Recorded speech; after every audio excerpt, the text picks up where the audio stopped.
Are you an atheist? Atheist जो है एक मेरे ख्याल से एक दी हुई पहचान है जो कि हम ओन नहीं करते बट हमें दी हुई है। अगर आप हिंदू स्क्रिप्चर्स को पढ़ोगे तो वहाँ पर साफ साफ मेंशन है कि जो वेदों की निंदा करता है वो नास्तिक है। अगर हमारे ग्रंथों में डिस्टेंस ऑफ प्लैनेट्स वगैरह जो दिया हुआ है उसके बारे में आपका क्या कहना है? जो हमारा जो कल्चर है उसके अंदर देखा जाए तो गुरु का बड़ा स्थान बताया गया है। बिल्कुल। आज आप राम को भगवान बोलते हैं, लव कुश को आप भगवान के बच्चे या भगवान नहीं बोलते हैं, सन ऑफ गॉड भी नहीं बोलते हैं। उसको कम करने के लिए सबसे पहला जो वर्क आपको करना है वो एजुकेशन पे करना है, जो कि आज तक नहीं किया, किसी भी गवर्नमेंट ने नहीं की। राइट। कहावत है कि रोज रोज किसी को एक मछली देने से बेहतर है उसे मछली मारना सिखा दो। मिनिस्टर्स को वेल इन्फॉर्म्ड सिटीजन ज्यादा पसंद है कि मिस इन्फॉर्म्ड सिटीजन? इन्फॉर्म्ड। वो फिर इसमें नहीं आएगा कि भाई मेरे जाति और धर्म का नेता वो है तो मैं- स्टैट्स और एनालिसिस चेक करने वो लगे। चेक करने लगेगा फिर वो। आईआईटी बाबा के बारे में क्या व्यूज है आपके? देखो हमारे जो इंडियंस हैं ना उनके अंदर आईआईटी को लेके बड़ा ऑब्सेशन है। और आईटी में जाके आईआईटी में जाके जो बाबा बन जाए वो तो फिर समझो कि राइट। शायद मैं थोड़ा धार्मिक हूँ तो मैं कर्मा में इसको अटैच करता हूँ, but I have real life experiences जहाँ लोगों को मैंने जैसी करनी वैसी भरनी करते हुए देखा है। कायदे में तो होना ही चाहिए था कि उनको जो सम्मान है जो उन्हें नहीं मिला पीढ़ी दर पीढ़ी से, वो सम्मान हम दे पाते हैं, लेकिन वो सम्मान हम नहीं दे पा रहे। तो ये हमारे लिए बड़ी शर्म की बात है।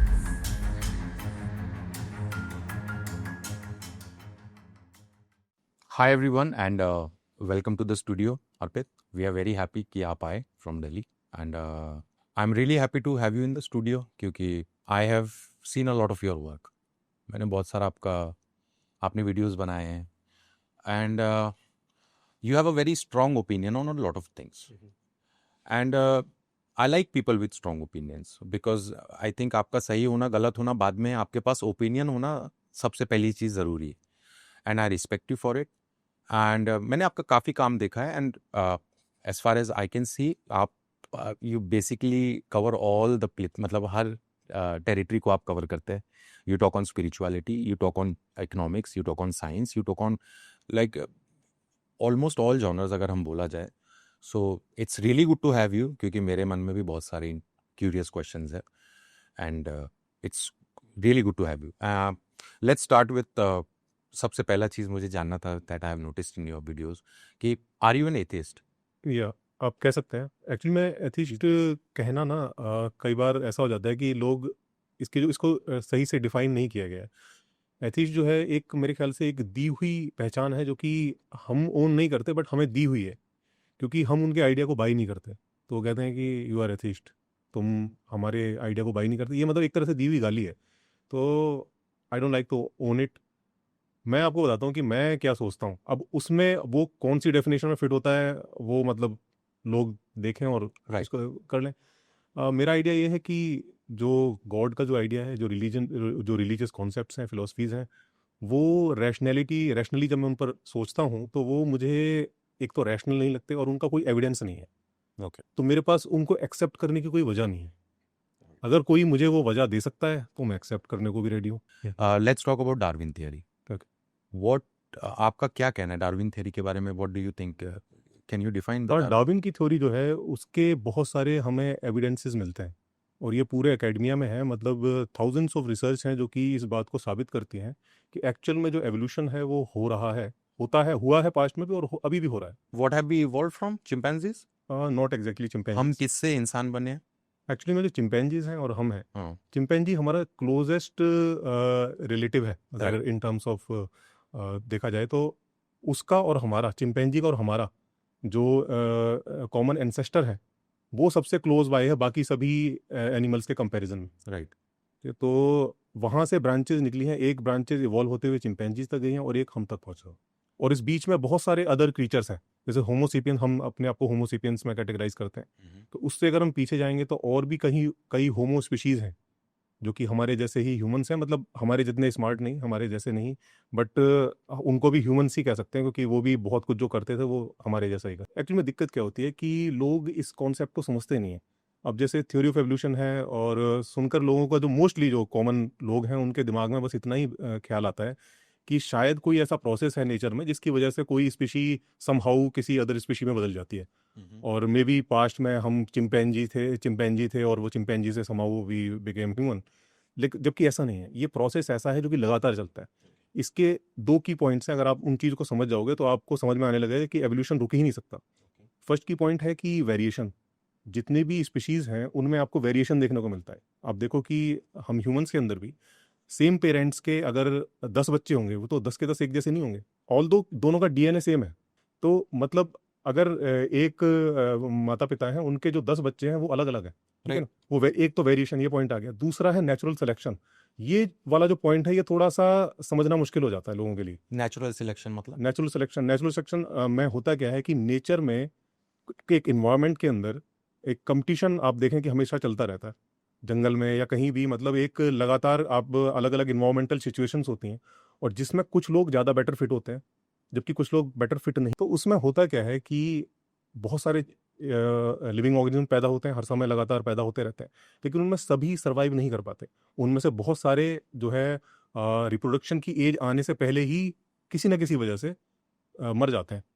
अब जो रिप्रोडक्शन की एज तक पहुंचा और जिसने रिप्रोड्यूस किया, उसी का जो डीएनए है वो आगे की जनरेशन में जाएगा। राइट। तो यहाँ पर आप क्या देख रहे हो कि एक सिलेक्शन हो रहा है जो कि नेचर कर रही है, कि कुछ ऐसे डीएनएस को या कुछ ऐसे जीन्स को लगातार सेलेक्ट किया जा रहा है जो कि एनवायरमेंटली ज़्यादा फिट है। तो ये एक सिलेक्शन है, और ये सिलेक्शन जब लगातार होता है तो हमें बहुत सारी, जब हजारों जनरेशन निकल जाती हैं तो हमें एक सिग्निफिकेंट चेंज देखने को मिलता है, क्योंकि लगातार एक तरह के जीन सेलेक्ट किए जा रहे हैं। यही सेम सिलेक्शन अगर आप आर्टिफिशियली भी देख सकते हो, जो कि हम करते हैं, जैसे कि हमने किया है पास्ट में। हमारी जितनी भी आज खाने की चीज़ें हैं, चाहे वो पोल्ट्री है, चाहे वो क्या कहते हैं, हमारी कैटल्स हैं, हमारे जो दूध देने वाले जानवर हैं, या हमारी जो फ्रूट्स एंड वेजिटेबल्स हैं, वो आज जैसे हमें दिखते हैं वो वैसे पास्ट में नहीं थे।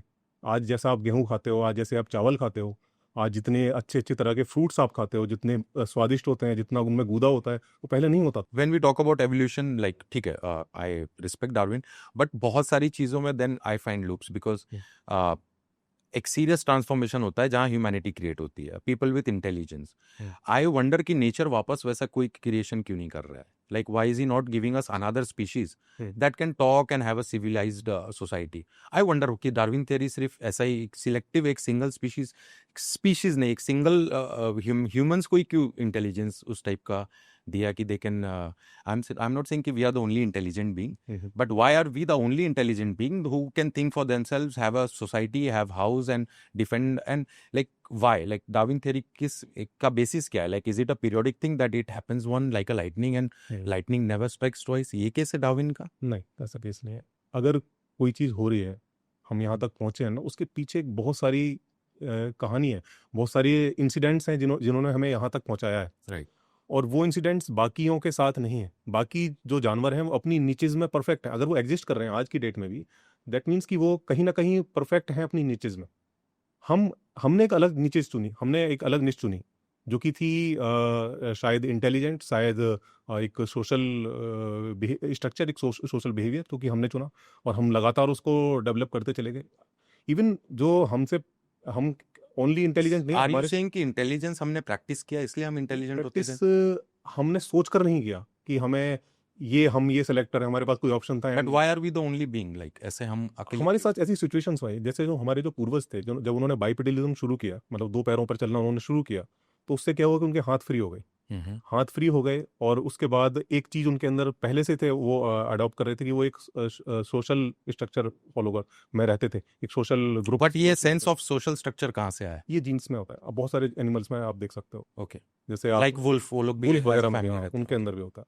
तो वो हमारे साथ, तो हम देख रहे थे, और चूंकि जो हमारे पूर्वज थे वो पहले पेड़ों पर रहते थे और उसके बाद वो जमीन पर आए थे, तो उनके पास वो एक तरह से वीक पोजीशन में थे, तो सारा था। हाँ, तो हैंड्स फ्री हो गए। उसके बाद से क्या किया, हम एक सोशल ग्रुप में रह रहे हैं, हम मिलकर शिकार करते थे। उसके बाद टूल्स मेकिंग शुरू हुई, हमने टूल्स बनाना शुरू किया। अब जो टूल्स मेकिंग शुरू हुई, इसने ब्रेन के डेवलपमेंट में बहुत ज़्यादा योगदान किया।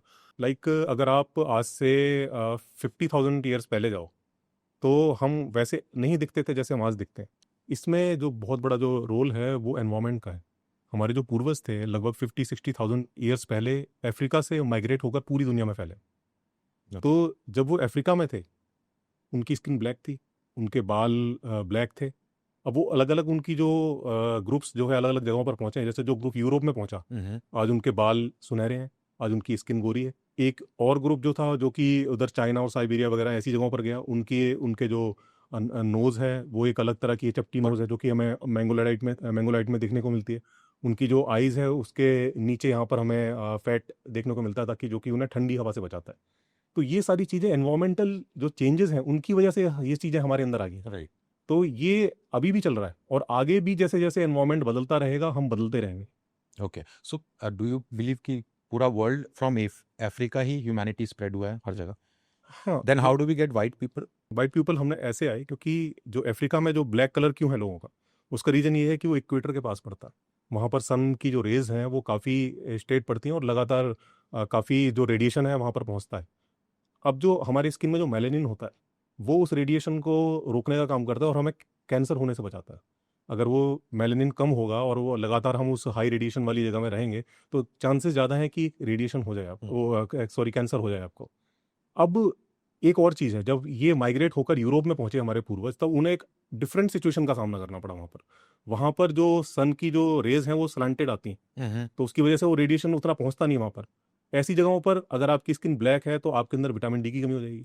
विटामिन डी की कमी होगी तो आपकी जो बोन है वो वीक हो जाएँगी और भी अदर जो हेल्थ प्रॉब्लम्स हैं वो आपको झेलनी पड़ेंगी। तो वहाँ पर ऐसे लोगों के सर्वाइव करने के चांसेस ज़्यादा हैं जिनका कि स्किन का कलर लाइट है। तो ये सिलेक्शन प्रेशर जो था, सो आप मतलब आपका कहना है कि यही जो ब्लैक पीपल थे over a period of time, white हो गया। Like hundreds of years, maybe no, no 100 is thousands of thousands, वही हंड्रेड्स और thousands ऑफ इयर्स में it's a slow transformation, yes. but it's a very consistent evolution, you mean to say.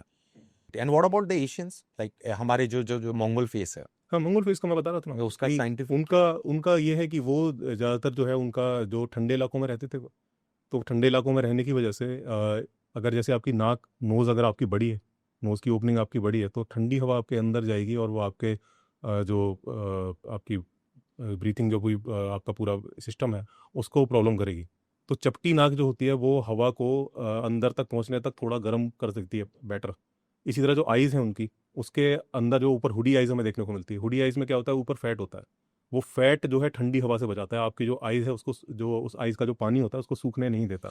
तो evolution के बारे में तो बहुत कुछ बताया Arpit ji. Let's move on, let's change the topic, let's talk about spirituality, let's talk about religion. आपके क्या व्यूज है? Let's talk about religion first, कि एमर्जेंस ऑफ रिलीजन, रिलीजन क्यों आया, क्या रीजन था रिलीजन आने का? Do you believe in it कि उनकी स्टोरीज रियल है नहीं है? What is your theory about it? आपका क्या सोच है उसके बारे में? All religious books I am saying. देखिए, रिलीजन के आने की एक बड़ी वजह ये थी, कई सारी वजहें थी और उसमें से एक बड़ी वजह ये थी कि जो हमारा जो समाज था, उसको एक बनाए रखने के लिए, उनको एक अच्छे बेटर वे में एक दूसरे के साथ बनाए रखने में और एक सोशल स्ट्रक्चर को स्ट्रॉन्ग करने में रिलीजन ने एक बड़ी अच्छी भूमिका निभाई है। राइट। और और मैं कहूँगा कि मतलब ये इसकी पॉजिटिव साइड है कि आज शायद हम जो यहाँ पर हैं, उसमें रिलीजन का भी बहुत बड़ा रोल है। उसको मैं अंडरमाइन नहीं करता। लेकिन और वो ऐसा क्यों हुआ? क्योंकि हम लोग ऐसे हम इस तरह से इवॉल्व हुए हैं कि हम स्टोरीज़ में बिलीव कर लेते हैं। हमारे अंदर ऐसी कैपेबिलिटीज़ हैं ह्यूमन्स के अंदर कि वो स्टोरीज़ में आसानी से बिलीव कर लेते हैं। और अगर जो कॉमन मिथ्स हैं, जो कि एक ग्रुप साझा करता है, तो वो जो कॉमन मिथ्स होते हैं, वो उनको साथ में अच्छे से जोड़कर बनाए रखने में बहुत अच्छी हेल्प करता है। राइट। अब जैसे कि कोई कबीला है। So basically you respect the books, you respect the ideology, but you don't believe in it. लेकिन आपको पता है कि ये सोसाइटी को इसकी भी उतनी जरूरत थी, मे बी आज हाँ, बिल्कुल। आज जो हम लोग जिस सिविलाइज्ड वे में जी रहे हैं, हुँ। इसमें हमारे बुक्स का भी बहुत बड़ा रोल है, यू मीन टू से। हाँ, बिल्कुल रोल है। ये उसकी वजह से, क्योंकि अगर हम सर्वाइव ही नहीं करते, तो हम यहाँ तक पहुँचते नहीं। तो हमने जो सर्वाइव किया है, हमने इतने इस जंगलों से निकलकर यहाँ तक पहुँचे हैं, तो उसमें कहीं न कहीं स्टोरीज़ का भी रोल है। चलिए इसको पॉज करते पहले, अगर हमारे ग्रंथों में डिस्टेंस ऑफ प्लैनेट्स वगैरह जो दिया हुआ है, उसके बारे में आपका क्या कहना है? डिस्टेंस ऑफ प्लैनेट वगैरह तो नहीं दिया हुआ है। कुछ लोग हनुमान चालीसा में ज़रूर क्लेम करते हैं कि अर्थ से सन का डिस्टेंस दिया हुआ है। बट उसमें मेरे कुछ डाउट्स हैं। उसमें एक डाउट तो ये है कि हमें एग्ज़ैक्टली नहीं पता कि हनुमान चालीसा की रचना कब हुई थी।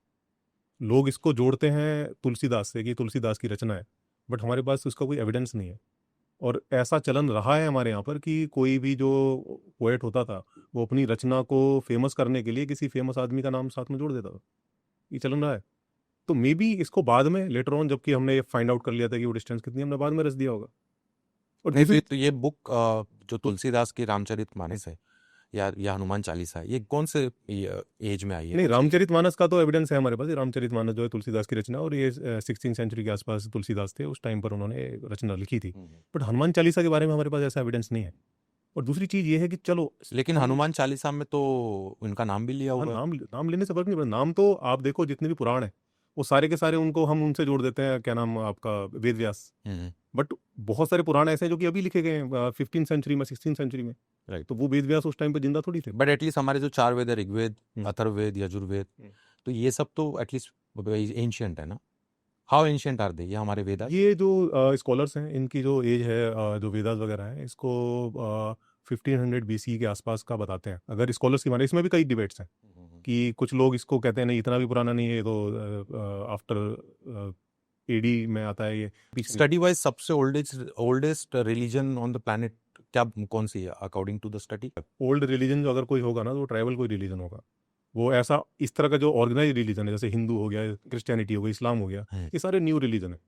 ये अगर ओल्डेस्ट में जाएंगे ना तो फिर वो फिर ट्राइबल में आपने गोबेकली टेपे के बारे में सुना है? It's just like your Indus Valley, it wasn't that advanced, it was made of stone, but it's also it gives a indication कि वहाँ भी एक काफी large population of people used to live there in harmony and in a civilized manner. हाँ, ऐसे तो बहुत सारी सिविलाइजेशन, मेसोपोटामियन सिविलाइजेशन है और Yeah. तमाम So civilization। when we have archaeological evidences of 8,000 years back, आप गोबेकली टेपे के बारे में पता लगाई कि उसकी जो जो कार्बन प्रिंट्स मिल रहे हैं वो कितने साल पुरानी मिल रही, आपकी पूरी फाउंडेशन शेक हो जाएगी, बिकॉज जो नंबर्स गोबेकली टेपे दे रहा है वो ऑटोमेटिकली पूरे, हम ना कोई रिलीजियस बुक्स ना कोई स्कॉलर, वो लोग कितना नंबर दे?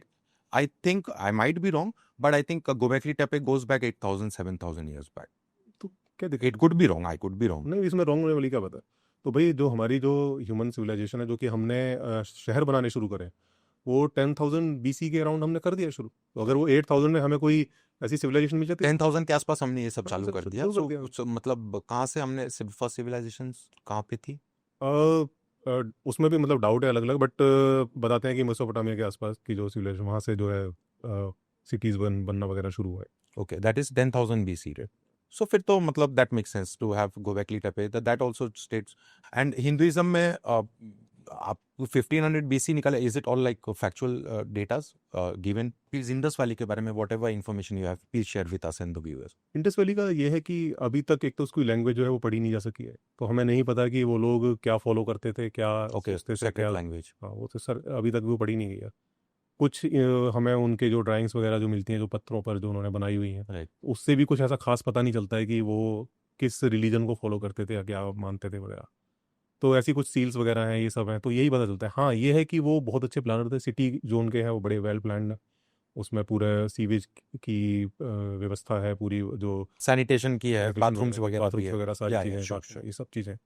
तो मतलब इससे पता चलता है कि एक अच्छी डेवलप्ड सिविलाइजेशन थी वो। Is it true जो मैंने सुना था कि they even had glasses? I don't, मुझे Indus Valley had मुझे doubt है। glasses. मतलब मे भी हो सकता है, but It was traces of glass were found कि they also had the technology to create glass. हो सकता ऐसा बोला जाता है इंडस वैली में, there's a very high possibility. So that date backs around 3,500 साल पुराना. इंडस वैली आपका 3,500 साल पुराना. I think when we talk about scholars और historians, कहीं ना कहीं हमें एजेंडाज भी लोगों के काउंट करने पड़ेंगे, because if you're talking about scholars and all, there have been very biased scholars. लोगों ने रिलीजियस बायसी भी रखी है, लोगों ने किंगडम बायसी भी रखी है, तो किसी के भी वर्ड्स को 100% ले लेना, like the best thing to do is question everything. बिल्कुल बिल्कुल। सारी चीज़ों को क्वेश्चन होना चाहिए. हम बहुत अपने आप को वो समझते हैं कि वी आर जस्ट, हम एवोल्यूशन से आए हैं, हम तो सिर्फ एक ऑर्गेनिज्म है, सिंगल सेल. बट कहीं ना कहीं आई थिंक कि we are driven by a creator. Everything is happening because of causality. Action होगा तो रिएक्शन होगा. You are born, you will go. There is a cycle to it. How much you believe in a god and which book you believe is not important, but if you believe in a creator, so I think I personally believe any person, because I think there is a creator. But if अगर कोई बोलता है कि without creator is सब random, these are all physics and chemistry randomly happening, and randomly such beautiful people are being created on certain planet, तो it is very hard to swallow that pill. It is very hard to swallow that pill कि हम coincidentally accident में इतने amazing हो गए. ये accident उसको नहीं कह सकते। देखो, अगर यहाँ पर लॉज हैं और वो चीज़ें सब, जितनी भी चीज़ें हैं उस लॉज को फॉलो कर रही हैं, तो फिर वो एक्सीडेंट नहीं है। वो फिर एक समझिए कि एक कहें कि एक सेट रूल्स हैं और सम थिंग्स जो हैं उनको फॉलो। अगर आप अपनी गैलेक्सी को ही अगर देखें तो उसमें बिलियंस ऑफ स्टार्स हैं, राइट. और उन बिलियंस ऑफ स्टार्स में अगर हम ये परसेंटेज निकालें कि हमारे सनलाइक स्टार कितने हों, तो उनकी भी जो परसेंटेज आएगी वो मेरे ख्याल से करोड़ों में आ जाएगी, राइट, मिलियंस में इजीली आ जाएगी। ट्रू, ठीक है ना। अब उसमें भी अगर हम ये देखें कि उसके अराउंड कोई अर्थ लाइक प्लेनेट उस गोल्डीलॉक जोन में जहाँ पर की अर्थ है, जहाँ पर की वाटर लिक्विड फॉर्म में मिल सकता है, तो वो भी हमारे पास मिलियंस के नंबर्स में आ जाएगा। ठीक है। ट्रू। तो जब इतनी सारी जब संभावना, ये केवल एक गैलेक्सी बता रहा हूँ अपनी मिल्की वे की, और ऐसी बिलियंस ऑफ गैलेक्सीज हैं, तो लाइफ इतनी रेयर नहीं है। हाँ, ये है कि दूरियां इतनी ज्यादा हैं कि हम कि आप उसको आप उसको हम यू जाकर फील देख लाइक नहीं यू आर सकते। अलोन, आप हमें लगता है कि हम अलोन है, बट हमारे पास मतलब वो उतनी कैपेबिलिटी नहीं कि हम दूसरी जगह जाके चेक कर सकें। राइट। सो यू मीन कि ये देर आर लॉट ऑफ ये जो सिचुएशंस है लाइफ क्रिएशन की, ये जो सराउंडिंग चाहिए, यू अंडरस्टैंड कि मल्टीपल जगह पे ये सराउंडिंग अवेलेबल होगी। होगी। अगर करोड़ों अलाइनमेंट्स है तो उसमें से कुछ तो सही बिल्कुल अलाइन सही है। है। मतलब और उसमें आप देखो ना कि अगर कोई से प्लान करके बनाएगा इसको, यूनिवर्स को, तो वो इतना रायता क्यों फैलाएगा? वो सीधा सीधा वो एक सन बनाएगा, उसके अराउंड एक बढ़िया सा प्लेनेट बनाएगा, उसमें लाइफ बना देगा। आपके कुछ वीडियोस भी देखे मैंने, आचार्य प्रशांत के and IT Baba and Aniruddhacharya, उसके बारे में थोड़ा बताइए। आपके लाइक आपके क्या बिलीफ सिस्टम है, what do you think about them, आपके ऑनेस्ट वर्डिक्ट क्या है? देखिए, इंडिया के अंदर ना कई तरह के बाबा पाए जाते हैं। जैसा ग्राहक है उसके हिसाब से एक बाबा की दुकान है। एक ग्राहक है बिल्कुल लो लेवल का, नो इंटेलेक्ट लेवल का, उसके लिए एक अलग दुकान है। एक थोड़ा सा उससे बेटर है, उसके लिए एक अलग दुकान। एक बहुत अच्छा इंटेलेक्ट लेवल का है, उसके लिए अलग दुकान है। ये जो अनिरुद्धाचार्य, बाबा बागेश्वर, इस टाइप के लोग हैं, ये बिल्कुल जो नो इंटेलेक्ट के लोग हैं, जिनका एजुकेशन बैकग्राउंड उतना बेटर नहीं है, या कहें कि फाइनेंशियल बैकग्राउंड भी उतना बेटर नहीं है, कि बहुत ज़्यादा मुश्किलों में फंसे हुए समझ हैं, रहा हूँ मैं आपका पॉइंट, बहुत ठीक है। मतलब मुसीबतों में फंसे हुए लोग हाँ, हैं। वो लोग भी सीख कर रहे हैं कि भाई कोई ऐसा हो जिसका हाथ हमारे सर के ऊपर आ जाए और समहाउ हमारी लाइफ बेटर हो जाए। बेटर हो जाए, ट्रू। और वाकई में इंडिया के अंदर जो हम देखते हैं ना कि जो इनकम इनइक्वालिटी है वो जिस तरह से बढ़ रही है, और जो इनसिक्योरिटीज़ हैं लोगों के अंदर अपनी फाइनेंशियल चीज़ों को लेके, अपनी हेल्थ को लेकर, वो बढ़ती जा रही है, क्योंकि हम उन चीज़ों पर काम नहीं कर रहे हैं।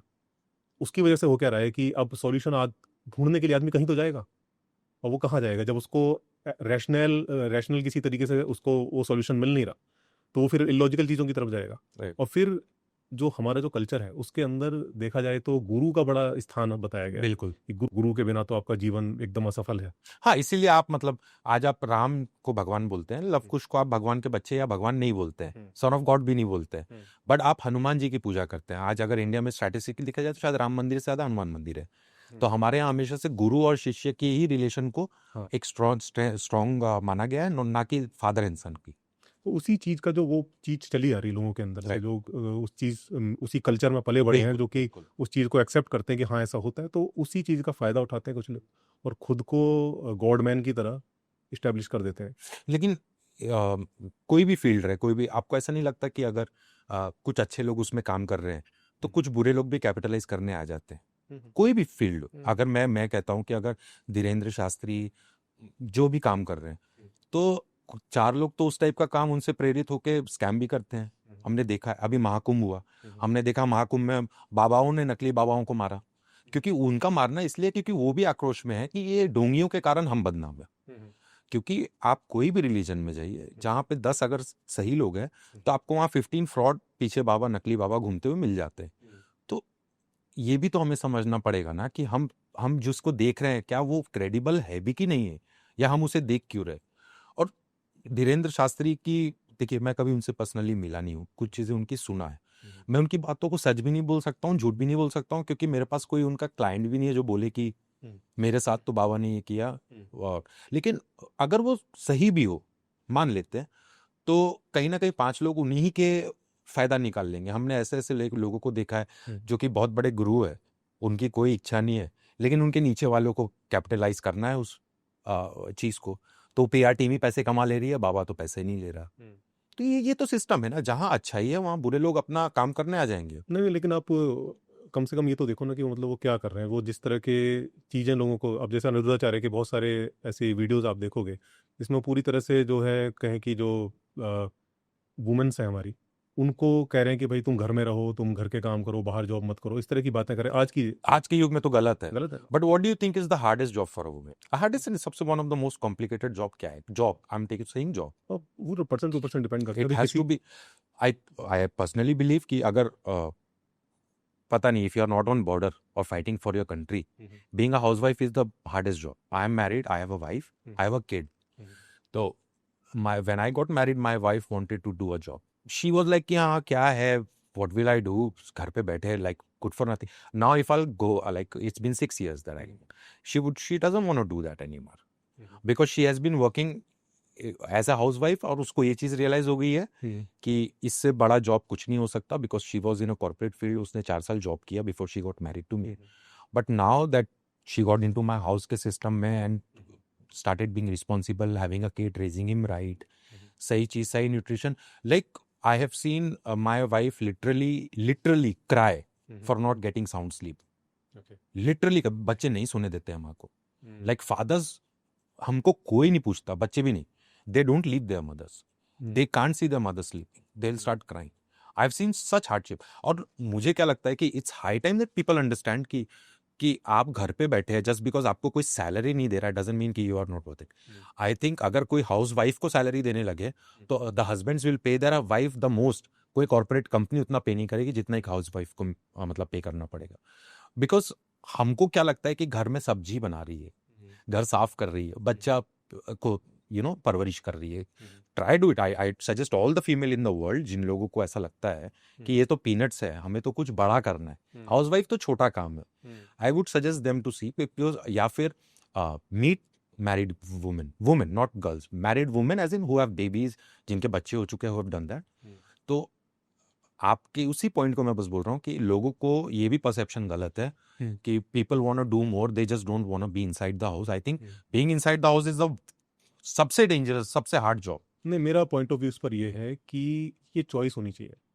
डेफिनेटली हर पर्सन अपने हिसाब, imposition of anything is wrong. Imposition is wrong. Her person का ना अपना अपना एक तरीका होता है, मतलब अपनी चॉइसेस होती हैं। Right. किसी को बाहर काम करना पसंद है, True. ठीक है ना, किसी को कुछ करना पसंद है, किसी को प्लेन उड़ाना पसंद है। Mhm. अब वो उसको अगर आप जबरदस्ती कहो कि नहीं तुम तो लड़की हो इसलिए तुम घर पे ही रहो, तो वो गलत है।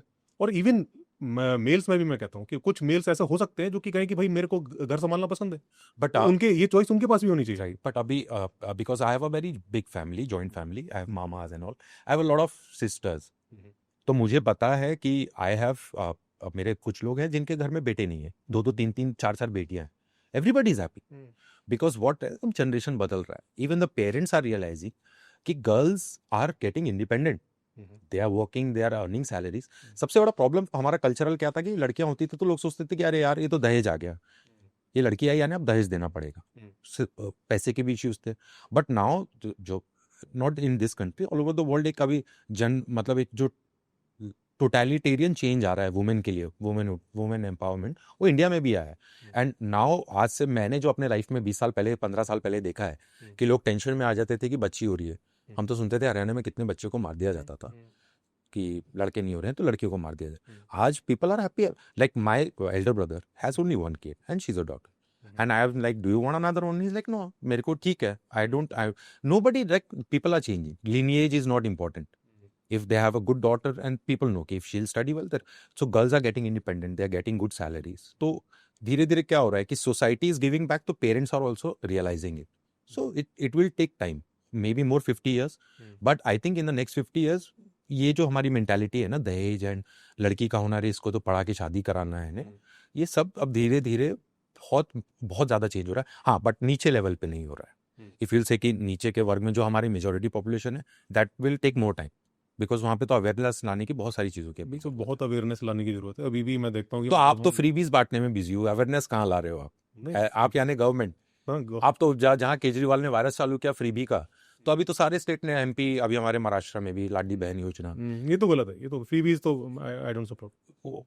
वेयर इज द कंट्री को, व्हाट डू यू थिंक, ये क्या चल रहा है? तो गलत है, फ्रीबीज तो मैं सपोर्ट नहीं करता, बिल्कुल नहीं सपोर्ट करता। आई थिंक आप अपनी पॉपुलेशन को क्रिपल कर रहे हो फ्री दे के। देखो सपोर्ट होना चाहिए, सपोर्ट लेकिन फ्रीबीज के फॉर्म में बट नहीं। बीपीएल ठीक है ना, मतलब बिलो जो पॉवर्टी लाइन का जो आपके जो स्कीम्स है वो अच्छी चीज है। जो तो बीपीएल इनकम इनक्वालिटी है ना, उसको हम कैसे कम कर सकते हैं? उसको कम करने के लिए सबसे पहला जो वर्क आपको करना है वो एजुकेशन पे करना है, जो कि आज तक नहीं किया, किसी भी गवर्नमेंट ने नहीं की राइट। और आज भी नहीं करे। हेल्थ पर दूसरा काम आपको हेल्थ पर करना है, वो भी आपने नहीं किया। आप फ्रीबीज बांटते रहोगे, टैक्स कहीं से उठाया और उसको उठा के उधर बांट दिया, उससे कोई फायदा नहीं है। मतलब कहते हैं ना, एक कहावत है कि रोज रोज किसी को एक मछली देने से बेहतर है उसे मछली मारना सिखा दो। वो एग्जैक्टली मछली देने से अच्छा teach him how to hunt a fish और कैच अ फिश। तो वही चीज तो मैं भी यही चीज कहता हूँ कि फ्रीबीज बांटने के बजाय लेकिन हाँ ये भी बात हुई थी मेरे कहा फ्रीबीज बांटने के बजाय इन लोगों को स्कीम्स लॉन्च करनी चाहिए कि एक एक गांव में 100 लेडीज या इन लोगों को नौकरी दी जाए। कुछ कोई भी काम रहे, किसी भी टाइप का काम रहे, स्टिचिंग रहे, कुछ भी रहे, चूड़ियाँ बनाने का कुछ भी। तो उसमें भी लोगों ने मुझे एक चीज बहुत अच्छी बोली कि लोगों को काम भी नहीं करना है। ये भी एक बहुत बड़ी प्रॉब्लम है। आप अगर ये सोचे कि लोगों को सरकार के पास नौकरी नहीं है तो लोग तंगी में हैं और ऐसे स्कीम्स ला देंगे तो लोग, तो प्रॉब्लम यहाँ ये हो जाती है कि ऐसे स्कीम्स लाना भी मुश्किल है क्योंकि लोगों को जॉब भी नहीं करना है। तो हमारे यहाँ जो ये जो क्रिपलिंग रिवॉर्ड वाला जो चालू हो गया है, जो केजरीवाल जी ने चालू किया, तो अब तो काफी स्टेट्स ने इसको अडॉप्ट कर लिया। वही है ना, And- एक चीज स्टार्ट हो जाती है बट फिर। No but is talking about the debt. Debt तो जा रहा है ना, सारे स्टेट डेट में जा रहे हैं। इवन महाराष्ट्र में, I can't give you the right statistics, I can come with that, but ये लाडली बहन योजना से इनको भी डेट हुआ है और the other state no but is talking about it. ये डेट के बारे में बात क्यों नहीं हो रही? तो वेर इज द बिल्कुल रिकवरी? रिकवरी होगी मिडिल मैन से, मिडिल क्लास से, बिल्कुल। क्योंकि मिडिल क्लास के पास ब्लैक मनी है नहीं। आप उसका पूरा पैसा चेक करते हो तो वो टैक्स अपना इवेट नहीं कर सकता। टैक्स इवेट कौन करता है? जिसके पास पैसे है, उसके पास। आपने बहुत सारी चीजें, आपने आपने उनके लिए परचेज टैक्स 28% रखा है, बट आपने like buying a charter plane में 3% tax, then why car purchase में 28% जीएसटी क्यों है? बिकॉज कहीं ना कहीं ये देश का, मुझे लग रहा है कि जो नीचे वाले हैं उनको फ्री भी दो, ऊपर वाले को टैक्स कम करो और मिडल मैन को चूस लो। क्योंकि मिडिल मैन का तो अपना, आप अगर रिच है, इफ यू हैव बिजनेस, आपको भी पता है टैक्स इवेजन के बहुत सारे फंड है। बहुत बहुत तरीका। वो बेचारा मिडिल क्लास कहाँ से टैक्स इवेट करेगा? आप उसकी बताइए। तो सैलरी आ रही है, सबको पता है कितनी आ पता रही है है, कितनी आ रही है, वो कहाँ भागेगा? सही बात। तो उसको तो आप, तो बेसिकली अगर इस देश में अगर कोई आज के डेट में सबसे ज्यादा परेशान है तो वो मिडिल क्लास है। बिल्कुल। आई जो think on the contrary lower class तो और खुश है, फ्री भी आ रही है, और बीपीएल तो बीपीएल है अपनी जगह। खैर बीपीएल को तो करना भी चाहिए, दैट इज अ गुड, कि अगर जब तक उनका स्टेटस बढ़ता नहीं है they should get that. But ये जो अभी एक लालच वोट बैंक की पॉलिटिक्स चालू हुई है कि लाडली बहन योजना और ये चालू हुआ, I don't think country is in the right direction, ये even though it might seem so, but economically I don't think. और ये मुझे कि विश्व गुरु वाला कंसेप्ट आप समझाइए, क्या है ये विश्व गुरु?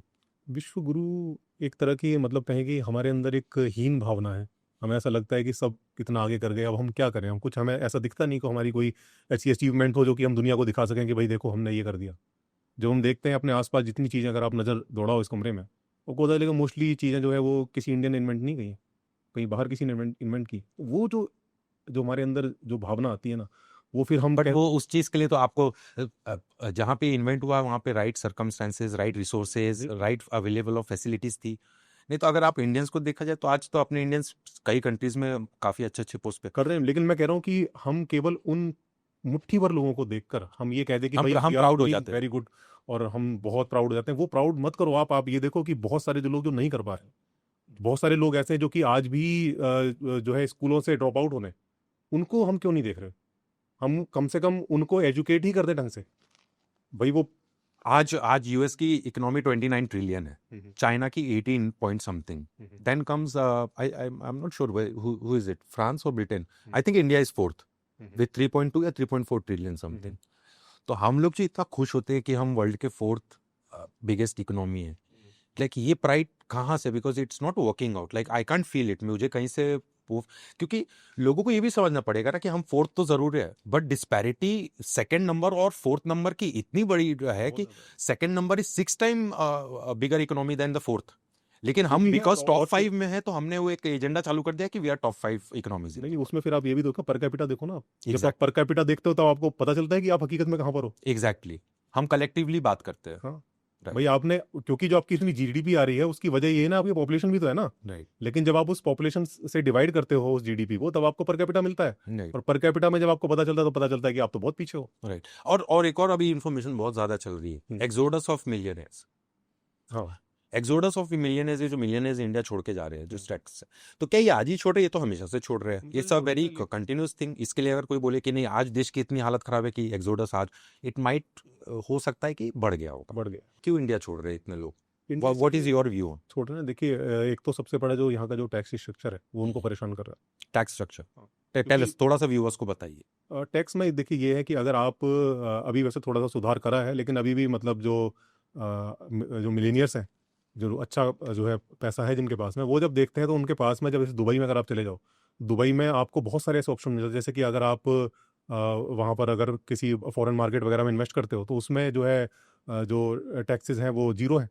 और वहाँ पर और भी मतलब टैक्स बेनिफिट्स इतने बहुत सारे हैं कि अगर आप वहाँ के सिटीजन बन जाते हो तो आप बहुत सारा पैसा सेव कर सकते हो। राइट और जो मिलेनियर्स हैं उनके पास तो कोई दिक्कत ही नहीं है। एचएनआई जो है, जो हाई नेटवर्थ इंडिविजुअल हैं, राइट, उनको तो मूव करने में दिक्कत नहीं है, वो तो ठीक है अपना वहाँ सेटल हो जाएंगे, बाकी इंडिया अपना आते जाते रहेंगे। बिल्कुल। तो वो इसीलिए मूव कर रहे हैं। ज़्यादातर जो दो मेन चॉइस बनी हुई है, एक तो या तो वो दुबई चले जाएंगे या फिर सिंगापुर चले जाएंगे, राइट, और कहीं रहा तो मॉरिशियस भी बहुत। मॉरिशस वगैरह भी। या ट्रू हाँ, ट्रू, वो भी वेरी ट्रू। और फिर दूसरा एक चीज़ ये भी कि वहाँ पर बट फिर हमें तो गवर्नमेंट, लाइक हमारे लोग तो बोलते हैं कि this is the right time to be patriot and be patient, आने वाली जनरेशन बहुत अच्छा करेगी, बस आप थोड़ा सा कष्ट ले लो।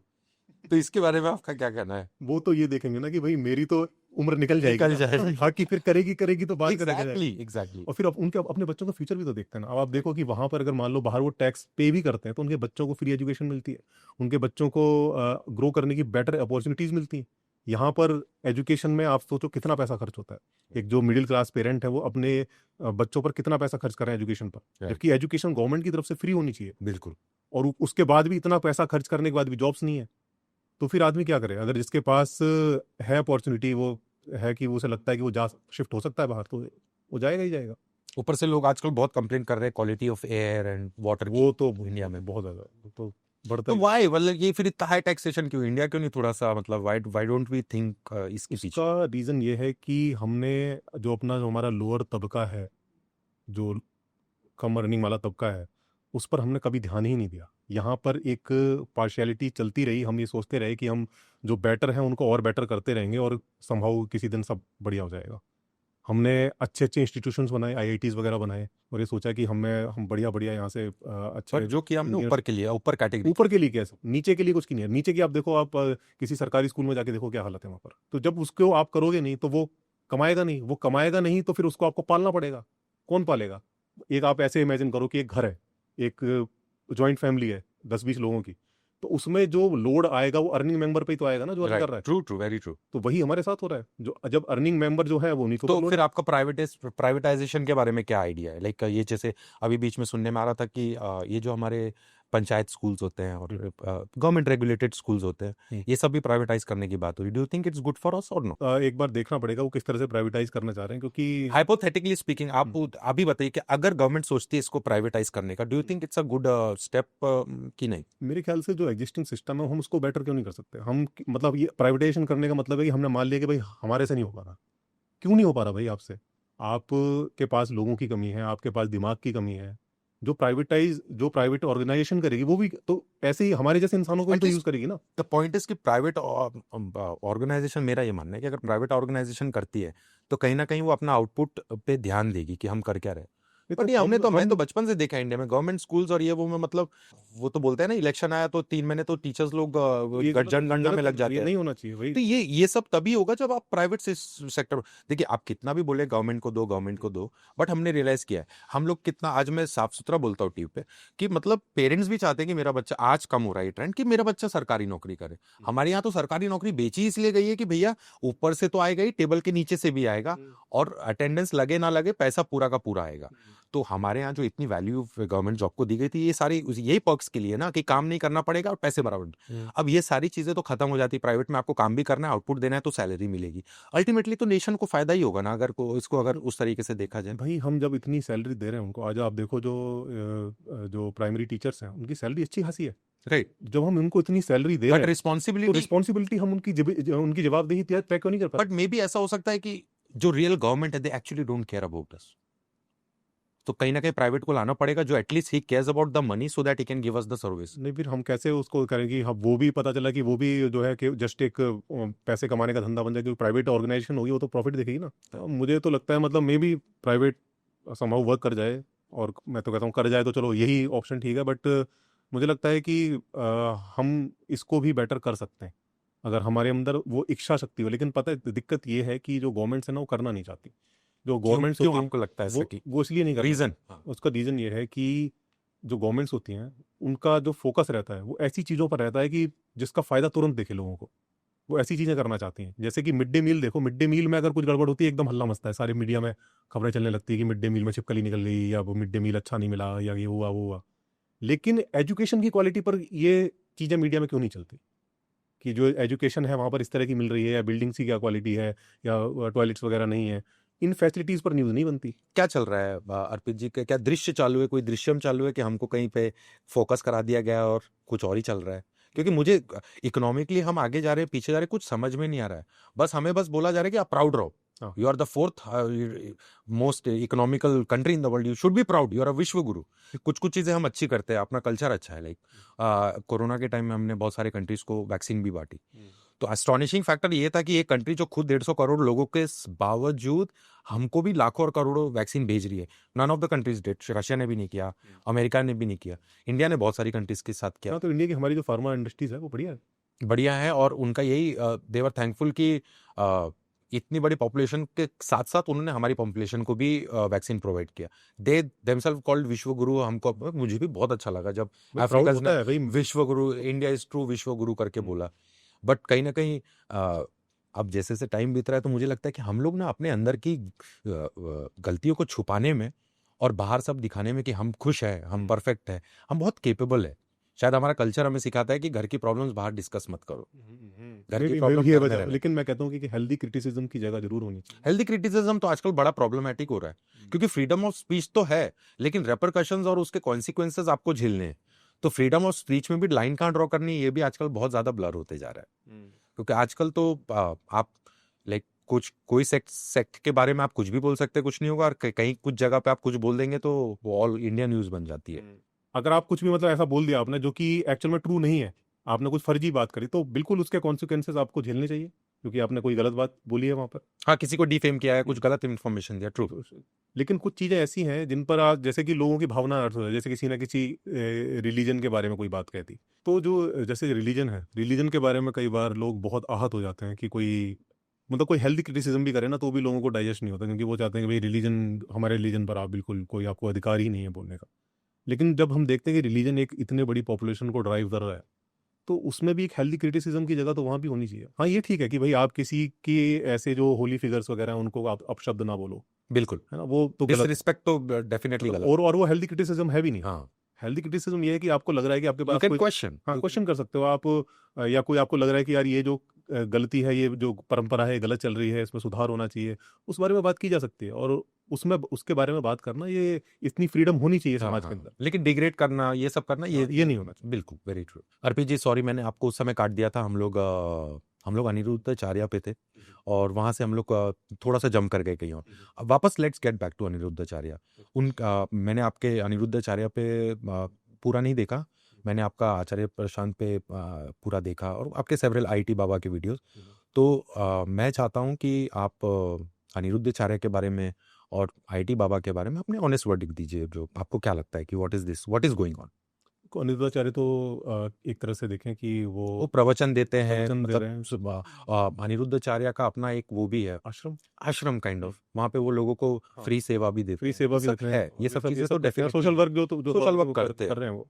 हाँ, बट जो उनके जो आइडियाज हैं समाज को लेके ना, वो बहुत मुझे प्रोग्रेसिव नहीं लगे, वो बहुत प्रोग्रेसिव, लेकिन ऑर्थोडॉक्स है। बट ये हम प्रोग्रेसिव लोगों को कहीं ना कहीं अंडरस्टैंडिंग रखनी पड़ेगी ना, कि जो प्रोग्रेसिव नहीं है उससे वो चीज एक्सपेक्ट नहीं कर सकते। नहीं, बट हम फिर आगे कैसे बढ़ेंगे अगर हम ये कहेंगे कि भाई ठीक है, हम उनको वही उसी ढर्रे पर ही चलाते रहेंगे, उनको वही आइडियाज देते रहेंगे, तो फिर हम कैसे उम्मीद कर सकते हैं कि हम 21st सेंचुरी में हमारा जो सोशल स्ट्रक्चर है हमारा थोड़ा बेटर होएगा? वो वैसे ही बना रहेगा फिर वो। देखिए, जब तक फियर ऑफ गॉड रहेगा तब तक गॉडमैन लोग का काम चलते रहेगा। वो तो चलते रहेगा, वो उसमें ये दिक्कत नहीं है। मतलब वो लेकिन ये है कि चलो ठीक है, आप कम से कम कोई अच्छा तो ऑफर करो उनको, हम्म, कम से कम आप उन्हें थोड़ा सा एक बेटर वे की तरफ लेकर आओ।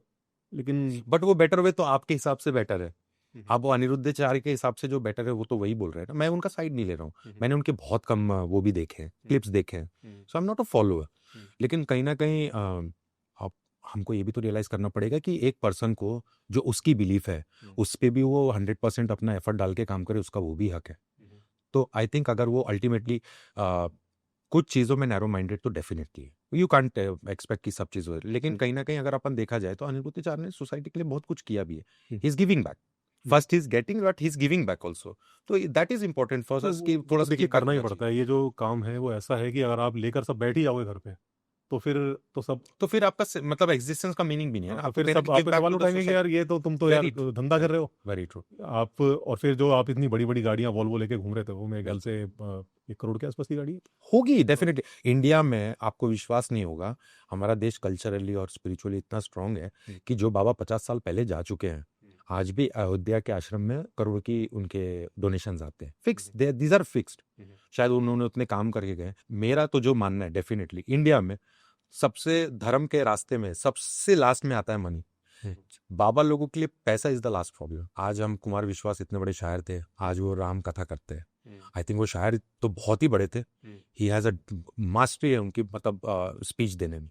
उन्होंने राम कथा चालू किया और वो आज 10 टाइम्स और बड़े हो गए। तो आपको तो पता है ना इंडिया में धर्म का काम, अगर इंडिया में धर्म का काम है तो यू कुड जस्ट बिकम। लेकिन एक बात तो ये भी है, मैं वही बोल रहा हूँ कि जहां 2 अच्छे लोग रहेंगे वहां 6 लोग कैपिटलाइज करने विद बैड इंटेंशन आते ही हैं, उन्हीं 2 के ब्रांड के चक्कर में।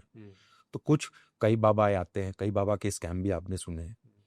तो प्रॉब्लम क्या हो जाती है कि जब हम स्कैम सुनते हैं तो सारे बाबा को वैसे ही समझ लेता। यही समझना पड़ेगा कि अच्छों के कारण ही बुरों की दुकान चलती है।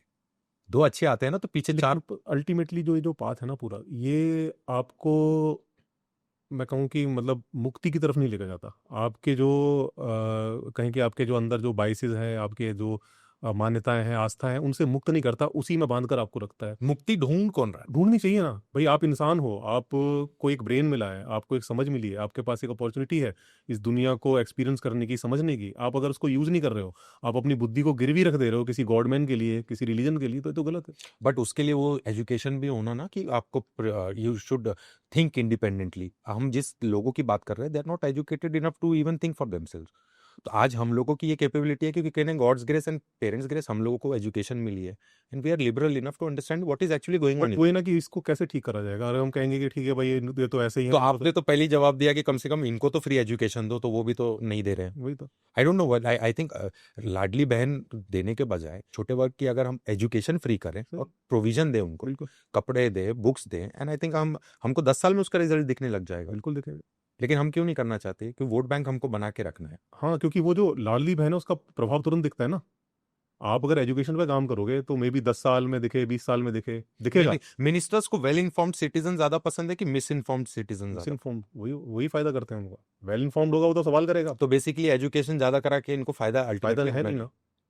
क्योंकि वो तो ज्यादा वो फिर एजुकेशन मीन्स अपने लिए सोचना चालू वो कर। फिर पूछेगा कि भाई तुमने किया क्या। वो सही सवाल पूछने लगेगा। वो फिर इसमें नहीं आएगा कि भाई मेरे जाति और धर्म का नेता है वो तो मैं वोट स्टैट्स देता और एनालिसिस चेक करने हूं। वो लगेगा। चेक करने लगेगा, फिर वो आरटीआई करेगा फिर वो। Very true. तो कहीं ना कहीं हमारे देश की जो प्रॉब्लम्स है बहुत नियर फ्यूचर में सॉल्व भी नहीं होने वाली, रिगार्डलेस ऑफ कोई भी पार्टी है।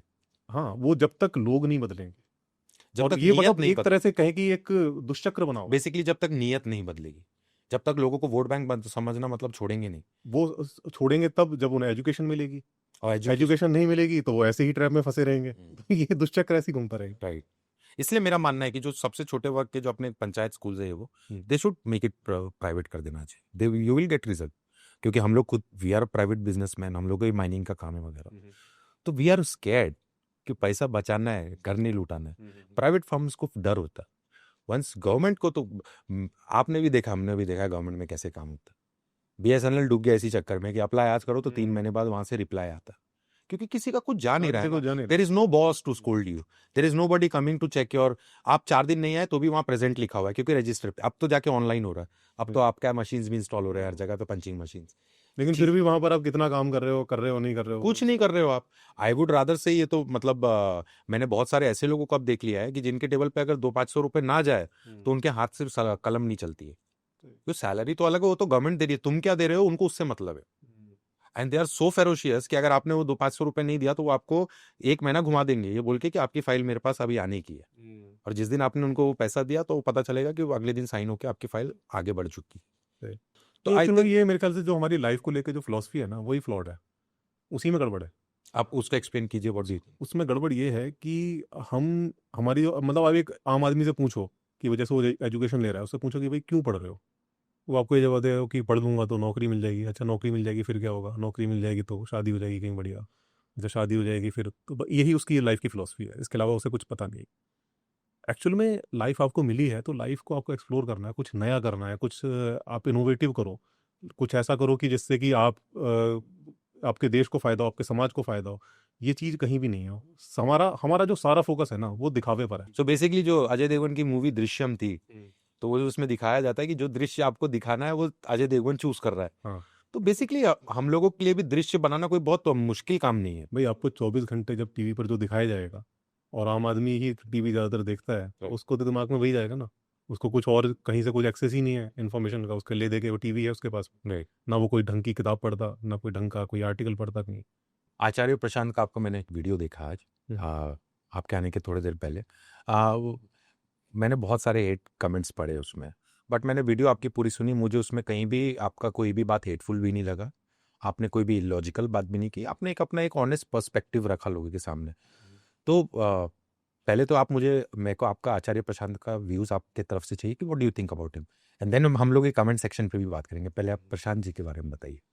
देखिए प्रशांत जी का क्या है कि वो बात जो कर रहे हैं ना, जो उनकी फिलॉसफी है वो ठीक है, मुझे ठीक लगती है। मतलब मोस्ट ऑफ द पार्ट से मैं एग्री कर सकता जी। हूँ। वो कोई ऐसी बात नहीं कर रहे जिससे कि जो समाज है किसी गलत दिशा में चला रही है। बिल्कुल। वो सही बात ही कर रहे हो। समस्या जो मुझे आती है वो ये आती है कि वो इसको ये नहीं कहते कि ये मेरी फिलॉसफी है, वो उसको जोड़ देते हैं उपनिषदों से, गीता से, जो फिलॉसफी वहां पर नहीं है। गीता और उपनिषदों की जो फिलॉसफी है वो डिफरेंट है।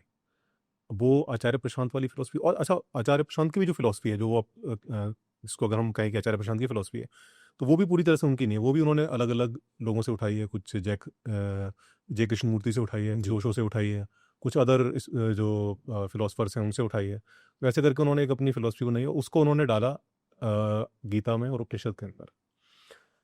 अब उसमें दिक्कत क्यों डाला उसकी वजह भी मैं आपको बता देता हूँ। उसकी वजह यह है कि अगर जैसे मान लीजिए मेरे पास कोई आइडिया है जो मुझे लगता है कि यार ये आइडिया लोगों तक पहुंचे ना तो हमारा समाज कुछ बेहतर हो सकता है। राइट।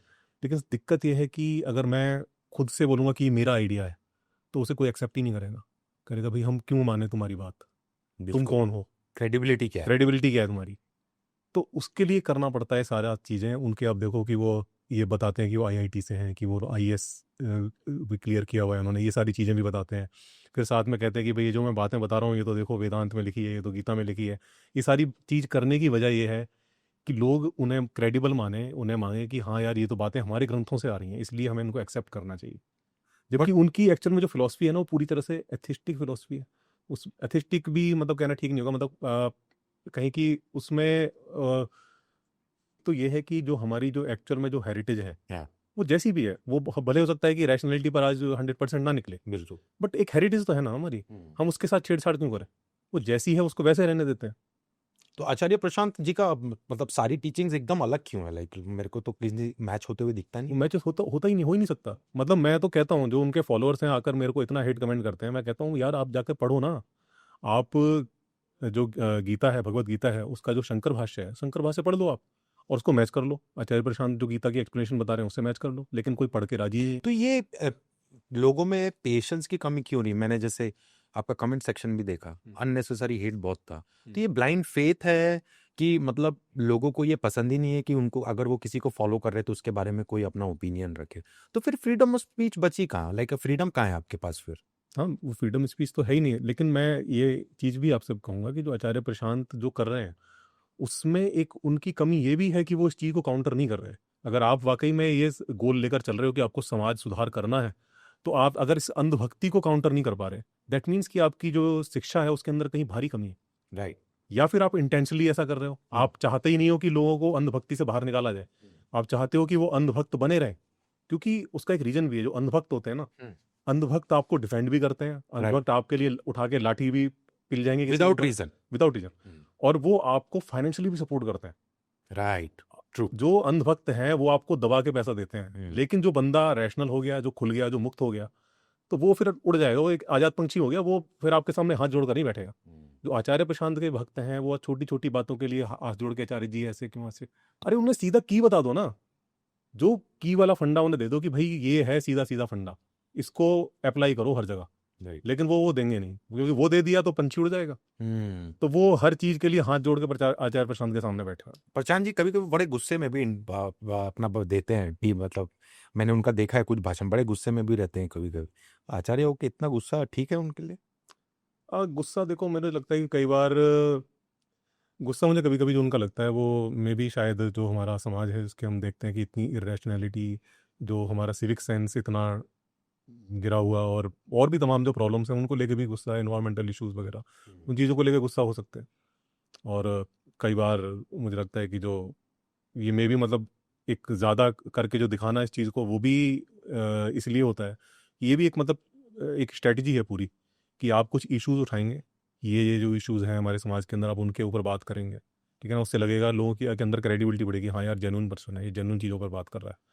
उसके बाद में आप बीच में थोड़ा सा उसमें रिलीजियस एंगल घुसा देंगे, उसमें कुछ ग्रंथ उसमें बीच में ले आएंगे, तो ये पूरा एक बाबा बनने का प्रोसेस होता है पूरा ये। और उसमें फिर लोग फंस जाते हैं, क्योंकि आपने जो 99% जो बातें कही है ना वो सही कही है, उनको कोई काट नहीं सकता, लेकिन जो 1% जो बात है वो गड़बड़ है, वो लोगों को अंधभक्त बनाती है।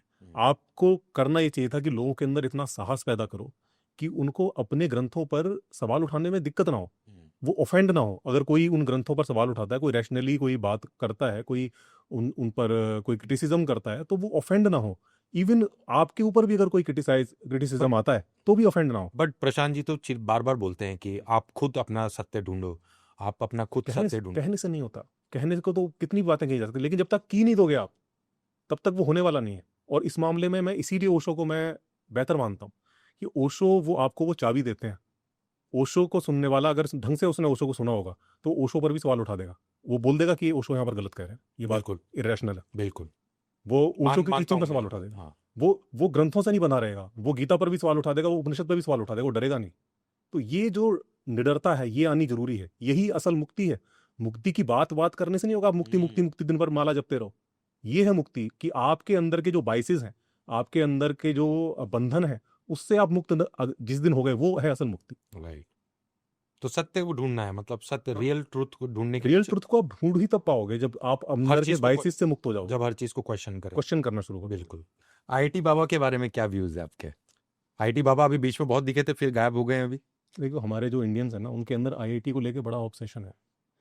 एक तो ये है कि किसी तरह आईआईटी में पहुंच जाए, और जो आईआईटी में पहुंच गए वो तो somehow like God like he हो जाते हैं वो और जो आईआईटी में जाके आईआईटी में जाके जो बाबा बन जाए वो तो फिर समझो कि राइट राइट। हाँ, तो बस वही है आईआईटी बाबा का, बहुत सुपर क्रेडिबिलिटी हो गई ना, आईआईटीएन पास बाबा, फिर बाबा बन गए। राइट। तो बस यही है, इसके अलावा कुछ भी नहीं है। उस बंदे के पास कोई नॉलेज नहीं है, कोई एक्सपीरियंस भी कहाँ से होगा, एज ही नहीं है कुछ ना उसने। डोंट यू थिंक कि वो पढ़ते होंगे अभी, जब सन्यासी हो गए तो कुछ पढ़ते होंगे, लेकिन जो आपने पढ़ा है वो कहीं आपकी बातों में झलकना भी तो चाहिए ना। आप जो बातें कर रहे हो, ऐसी बातें कर रहे हो जो कि मतलब 100 साल पहले लोग कर करा के चले गए, और वो जो मतलब बातें भी ऐसी हैं उलझी हुई सी, जिनमें कि कोई सॉल्यूशन नहीं है। और कई बातें तो ऐसी लगती हैं जैसे कि वाकई में कोई नशे में कोई बात कर रहा है जिसका कोई सेंस ही नहीं बैठ रहा। तो मुझे कोई नहीं लगता, वो जस्ट एक मीडिया हाइप है। वो बहुत सारा लोगों ने आईआईटी के चक्कर में उनको देखना शुरू कर दिया। और फिर ये एक और चीज़ भी हमारे समाज के अंदर की, मतलब कोई अगर आप ऐसी बात कहते हो ना जो कि किसी के सर के ऊपर से निकल जाए, तो लोगों को लगता है अरे बहुत हैवी बात कह दी, कोई ऐसी बात कह दी ना बड़ी वैल्यूएबल, भाई मैं तो बड़ा छोटा तुच्छ आदमी हूँ, मेरे को कहाँ समझ में आएगी, और लोग उसको प्रेज करना शुरू। Right, very true. But IIT Baba अगर हम बोलते हैं तो बिकॉज ऑफ आज हमारा सोशल मीडिया बहुत हाइप हो गया है, he might not be the first IITian to leave that. मतलब आज हम सोशल मीडिया कवरेज है चीज़ों को, तो ऐसे लोग हम, अगर यही 15 साल पहले आईआईटी बाबा आए होते तो आई डोंट थिंक वो महाकुंभ में उनको कोई ढूंढने वाला था।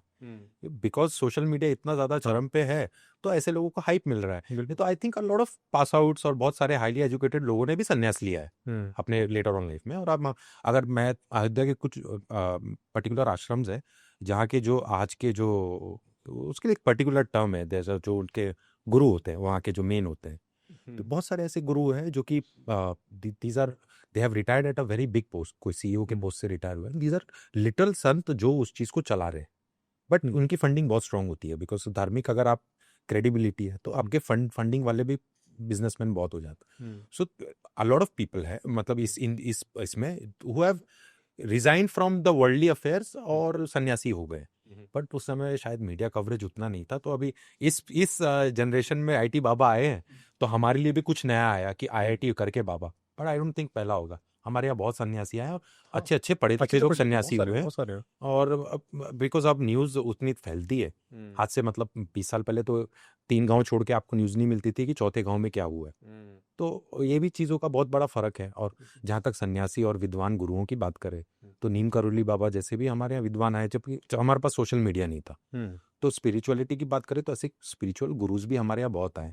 फिर मैं वही बात आपको बोलूंगा कि इस ऐसे स्पिरिचुअल गुरुज के कारण कई ढोंगी गुरुज भी आए। तो जहाँ गुड है वहाँ बैड आएगा ही। ये तो गॉड क्रिएशन है। वो है ना कि एक मार्केट है, उस मार्केट में ना कोई कैपिटलाइज कंट्रोल करने गलत लोग आ जाते हैं। कंट्रोल कोई है नहीं, क्योंकि वो जो मार्केट है वो फेथ पर चल रहा है। राइट, और फेथ में तो कुछ रैशनल तो होता नहीं है, वो तो अंधा है। बिल्कुल। वहाँ तो फिर कोई भी आके कुछ भी आप मतलब चेक ही नहीं कर सकते। आप कैसे चेक करोगे कि ये जो है फेक गुरु है और ये सही गुरु है? कोई पैरामीटर ही नहीं है। हाँ, मतलब ऐसे अगर देखा जाए, लेकिन आपको बताया ना महाकुंभ में तो ऐसे मतलब पूछ लेते थे ये मंत्र पढ़ो, नहीं पढ़े तो वही डंडे से मारना चालू। पंडित ही पंडित को मार रहे हैं, बिकॉज पंडित भी परेशान है कि ढोंगियों के कारण उनकी भी बेइज्जती उतनी ज्यादा है कि पंडित तो ढोंगी होते हैं, ऐसे होते हैं वैसे। तो इनकी भी एक सेक्ट है गुड पीपल की, जो मतलब खुद गुस्सा है। क्योंकि एनी आप कोई भी जो मतलब फील्ड में जाए, not only spiritual, any field you go, अगर आप विद द प्योरेस्ट इंटेंशन भी काम कर रहे हैं, तो आप नहीं, आप ही के जूनियर्स 4 उसका फायदा उठा के चले जाएंगे। So this is a nature. ये तो मतलब जहाँ गुड है वहाँ बैड आता ही। एंड एनीबॉडी सेज कि evil exists without God permission, it's all everything उन्हीं से आता है। Good bad everything is through it. अच्छा, एक चीज़ और भी है, जो अपना हिंदुइज्म है ना, वो मतलब इतना ओपन है कि मतलब कोई भी आके अपना कुछ भी दुकान खोल के बैठ जाता है। Very true.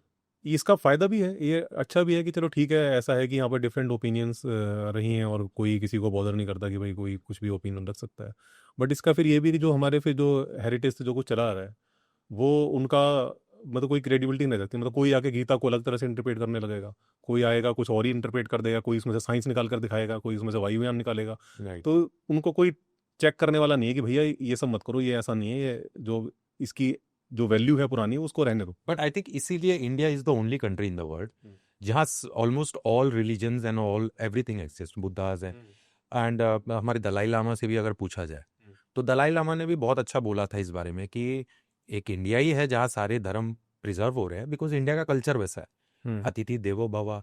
जितने भी लोग पीड़ित होके, बुद्धिस्ट कम्युनिटी भी जब उन पे अटैक हुआ, तो lot of people resided in India. Chinese attack जब भी, तो आज भी हैं, बहुत अच्छे से हैं। आप पारसीज को देखिए, Persians came, they are very well. Portuguese came, Goa में रहे थे। हमने हमेशा अतिथि देवो भव। और जो आया आज हमारे यहाँ मतलब मुस्लिम्स हैं, तो नॉन इंडियन मुस्लिम्स, अगर आप मुस्लिम इंडियन मुस्लिम्स को हटा दे, तो हमारे यहाँ बाहर के भी मुस्लिम्स हैं, वो भी हारमोनी में। नॉन इंडियन मुस्लिम्स भी एक डिफरेंट अफेयर है, बट हम उनको भी उतना ही प्यार देते हैं। तो इंडिया का कल्चर ही वैसा है कि गली बलेवा, एडजस्टेबल। आप नहीं मानते हो गॉड को तो भी कोई बात नहीं बेटा, आप हिंदू हो। आप मानते हो तो भी हिंदू, आप ये करना चाहते हो तो भी। हमारे इसमें लिबर्टी बहुत है, स्पेस टू ब्रीथ। हमारे इसमें कोई भी चीज का कंपल्शन नहीं है, ये हमारे में अच्छी है। तो यहाँ पे जब आप क्वेश्चन करने लगते हैं, तो ये बेस्ट रिलीजन है क्वेश्चन करने के लिए, बिकॉज यहाँ कोई पैरामीटर ही नहीं। द रिलीजन इटसेल्फ सेज कि यू क्वेश्चन, आप अपना सत्य ढूंढो। बिल्कुल, मैं तो कहता हूँ कि हमारे यहाँ तो शास्त्रार्थ की परंपराएं रही। यहाँ शास्त्रार्थ होते हैं, ये नहीं कि तलवारें चलती थी आपस में कि भाई मैं तेरे को जिसको मार दिया वो खत्म हो गया, बाकी जो बचा तो सही हो गया। तो ये परंपरा चलनी चाहिए, आज भी चलनी चाहिए। अगर कोई क्वेश्चन कर रहा है तो उससे लोगों को ऑफेंड नहीं होना चाहिए। नहीं होना चाहिए। मैंने आपका हेट कमेंट देखा, मुझे बहुत बुरा लगा। और आई थिंक ये इस तरीके का एक ब्लाइंड हेट भी किसी के लिए रखना, ये एज अ सोसाइटी और कंट्री के लिए भी ठीक नहीं है। अगर आपको क्वेश्चन करने के अधिकार लोग इसलिए आपको डिमोरलाइज करे कि आप कुछ क्वेश्चन कर रहे हैं, तो it's not a healthy sign. I think questioning is the best way to मतलब interact with each other. Society ऐसी ही प्रोग्रेस करती है। Exactly. जब सवाल ही नहीं करोगे आप, तो फिर जो चीजें हैं चली आ रही हैं वो वैसी चलती रहेंगी। हाँ, और मैंने आपका जैसे अब किसी का भी वर्डिक देखा आपने स्पिरिचुअल, आपने किसी को डिग्रेड नहीं किया, आपने किसी की बुराई ऐसा सच नहीं की कि ये ढोंगी है वो। तो हाँ, अगर आप अपना एक सिविलिटी मेंटेन कर रहे हैं, तो at least people should not be offended by आपके व्यूज। बिल्कुल, ये चीज़ तो इंटॉलरेंस जो है वो मैंने देखा है कि बढ़ रही है। राइट। और जो कि नहीं बढ़ना चाहिए, नहीं बढ़ना चाहिए, एक हेल्दी साइन नहीं है। बिल्कुल। आप ब्लाइंड फेथ रखते हैं, it's good, we respect that. But अगर कोई देखना चाह रहा है तो लेट हिम एटलीस्ट सी क्या देखना चाह रहा है। अच्छा, ये बातें हो गई। लेट्स टॉक अबाउट, अब ये टॉपिक शायद आपको पता नहीं कितना पसंद आए। लेट्स टॉक अबाउट कार्मिक थ्योरी के बारे में आपका कर्मा के बारे में क्या मानना है? कार्मिक थ्योरी आप मानते हैं कि डू यू थिंक ऐसी भ्रम? कार्मिक थ्योरी को मैं मानता हूँ एक अच्छी फिलॉसफी है, जो कि कुछ ऐसे सवालों के जवाब दे देती है, भले कि वो मतलब कहूँ कि वो उनका कोई एविडेंस ना हो, बट वो हमारी जो जिज्ञासा है ना उसको शांत कर देती है। अब ये सवाल जैसे हैं कि भाई कोई गरीब के घर में क्यों पैदा हुआ, क्यों कोई अमीर के घर में क्यों पैदा हुआ, किसी की लाइफ में इतने कष्ट क्यों हैं और कोई इतना प्रिविलेज क्यों है, इसका कोई देखा जाए तो हमें अब ये सवाल तो अंदर होता ही है हमारे कि भाई नहीं, ऐसा हुआ क्यों। पर अगर आप बोलते हैं कि सब कुछ रैंडम है, हम्म। तो फिर तब तो गेम चेंज हो जाना चाहिए ना। फिर तो मतलब फियर ऑफ गॉड नहीं होना चाहिए, फियर ऑफ सोसाइटी नहीं होना चाहिए। लाइक हमको ऐसी कौन सी चीज़ें हैं जो फिर इस शक्ल में बांध के रखती है कि how to think, what to think, कैसे जीना, how to take care of everybody around you, how to help the weak. Why would I be civilize if there is no God? Like why should I care about you? Like why should I care about anybody? मेरा ये point है कि ये जो sense of doing good and sense of being right, ये कहाँ से आता है? Who is installing this sense into you? इसके ना 3 सोर्सेज है। हम्म। पहला सोर्स तो जेनेटिक है, जो कि क्योंकि हम एक सोशल एनिमल है, कहें कि हम एक समाज के साथ हम इवॉल्व हुए हैं। जब आप एक समाज के अंदर हो तो फिर उसमें होता ये है कि आप उसका एक अंग बन जाते हो, एक वो आप एक पूरा एक कहें कि एक मशीन की तरह काम एक करता है, पार्ट बन जाते उसका एक आप उस मशीन का एक पार्ट बन जाते हो। आपका भी आप अगर वर्क करोगे, आप अगर उसके लिए वर्क करोगे तो आपको भी बैक में फ़ायदा मिलेगा उसका। तो आज हमारी जो सोसाइटी देखो, आप देखो कि मतलब हमारी जो लाइफ है, एक किसी भी एक मतलब कोई एक गरीब से गरीब की या एक अमीर से अमीर की जो लाइफ है, वो जो भी चीज़ें करता है दिन में, उसमें कितने लोगों का योगदान होता है। वो जो खाना खा रहा है वो किसी ने खेत में उगाया है, किसी ने ट्रांसपोर्ट करके पहुंचाया है, कोई है वो जो बॉर्डर पर जो है सुरक्षा के लिए खड़ा हुआ है, कोई है जो लॉ एंड ऑर्डर को संभाल रहा है, कोई है जो कि डेवलपमेंट देख रहा है। तो ये सारी चीज़ें मतलब कोई ना कोई कर रहा है, इतने लोगों सारे लोगों का योगदान है, तब जाकर मैं अपने घर में आराम से एसी ऑन करके टीवी देख पाता हूँ। तो इन सब का जो और उसमें मैं भी कुछ कर रहा हूँ, तो ये गिव एंड टेक है। But being part of the society without a cause is not a cause enough to be a part of. मेरा कहना है कि ये जो सेंस है of being a part, sense of being involve, ये क्यों आता है? Like I could just be an animal and live for myself. Like फिर ये सेंस क्यों नहीं आता है हमें फिर? इसके इसके मैं आपको बताता हूँ कि 2-3 चीज़ें हैं और वो मतलब बड़ी प्रूवन है। एक तो मैं आपको बताऊं कि मतलब आप की सिचुएशन इमेजिन करो कि मान लो कि लॉ एंड ऑर्डर हटा दिया जाता है, गायब हो गया, आप किसी को कोई सजा नहीं है, आपको जो कुछ भी करने की छूट है आपको, तो आपको क्या लगता है कि एकदम मार काट मच जाएगी, सब एक दूसरे को लूट लेंगे, मार लेंगे, क्या ऐसा हो जाएगा? पैक्ट्स होंगे, किलिंग्स होगी, मतलब रूलिंग कुछ होगी। लोग ऐसा हो सकता है, कुछ लोग ऐसा करें, बट मोस्टली ऐसा नहीं करेंगे और ये हिस्ट्री में ऐसी सिचुएशंस देखी गई हैं नहीं, जबकि ऐसा हुआ है। But this is it's a process. आज आज अगर आप बोलेंगे तो नहीं होगा, क्योंकि हम लोग भी इस सोसाइटी में इतने दिन से रह रहे हैं। We are talking about a mind जो इस जगह, मतलब अ फ्रेश माइंड आता है। एंड अ फ्रेश माइंड को अगर आप बोल देते हैं कि ये सब रैंडम है, देयर इज नो लाइक नहीं, फ्रेश माइंड कहाँ से आएगा भाई? फ्रेश जो mind, new born, a new mind, a new mind, a new new mind आया छोटा तो बच्चा। वो रहेगा तो सोसाइटी में ही ना, वो कहीं ऐसा थोड़ी कि आप उसे कहीं शिफ्ट कर व्हाई दोगे। डोंट यू थिंक कि तालिबान हैज अ सोसाइटी? हाँ, तो वो Taliban also has a society. अपनी सोसाइटी में तो so that is the point कि उनकी ट्रेनिंग कैसी है? तो दे अपनी enjoy brutality, they enjoy beheading. क्यों? क्योंकि उनको इंस्टॉल किया गया है कि you are killing in the name of God. तो वो they have the pride, they enjoy, and we have so many हाँ, वीडियोस। लेकिन वो तो ये sense of enjoying some killing somebody कहाँ से आता है? अपनी सोसाइटी के लिए तो वो काम कर ही रहे ना। एग्जैक्टली तो यही तो मेरा कहना है कि कहीं ना कहीं ह्यूमन माइंड की कैपेबिलिटी तो है, जो है कैपेबिलिटी, वो तो प्योर इविल की है ही है। अगर आप सब सर्वाइवल ऑफ द फिटेस्ट कर दें तो तालिबान अपने सेक्ट के लिए आप सही है, लेकिन बाकी सेक्ट के लिए तो सही नहीं। मैं आपको एक और अच्छी स्टोरी बताता हूँ, और इस स्टोरी का जो जिक्र है, ह्यूमन काइंड एक बुक है जिसके राइटर हैं रुख्तर ब्रेकमन, उन्होंने उसमें जिक्र किया है और ये सच्ची स्टोरी है।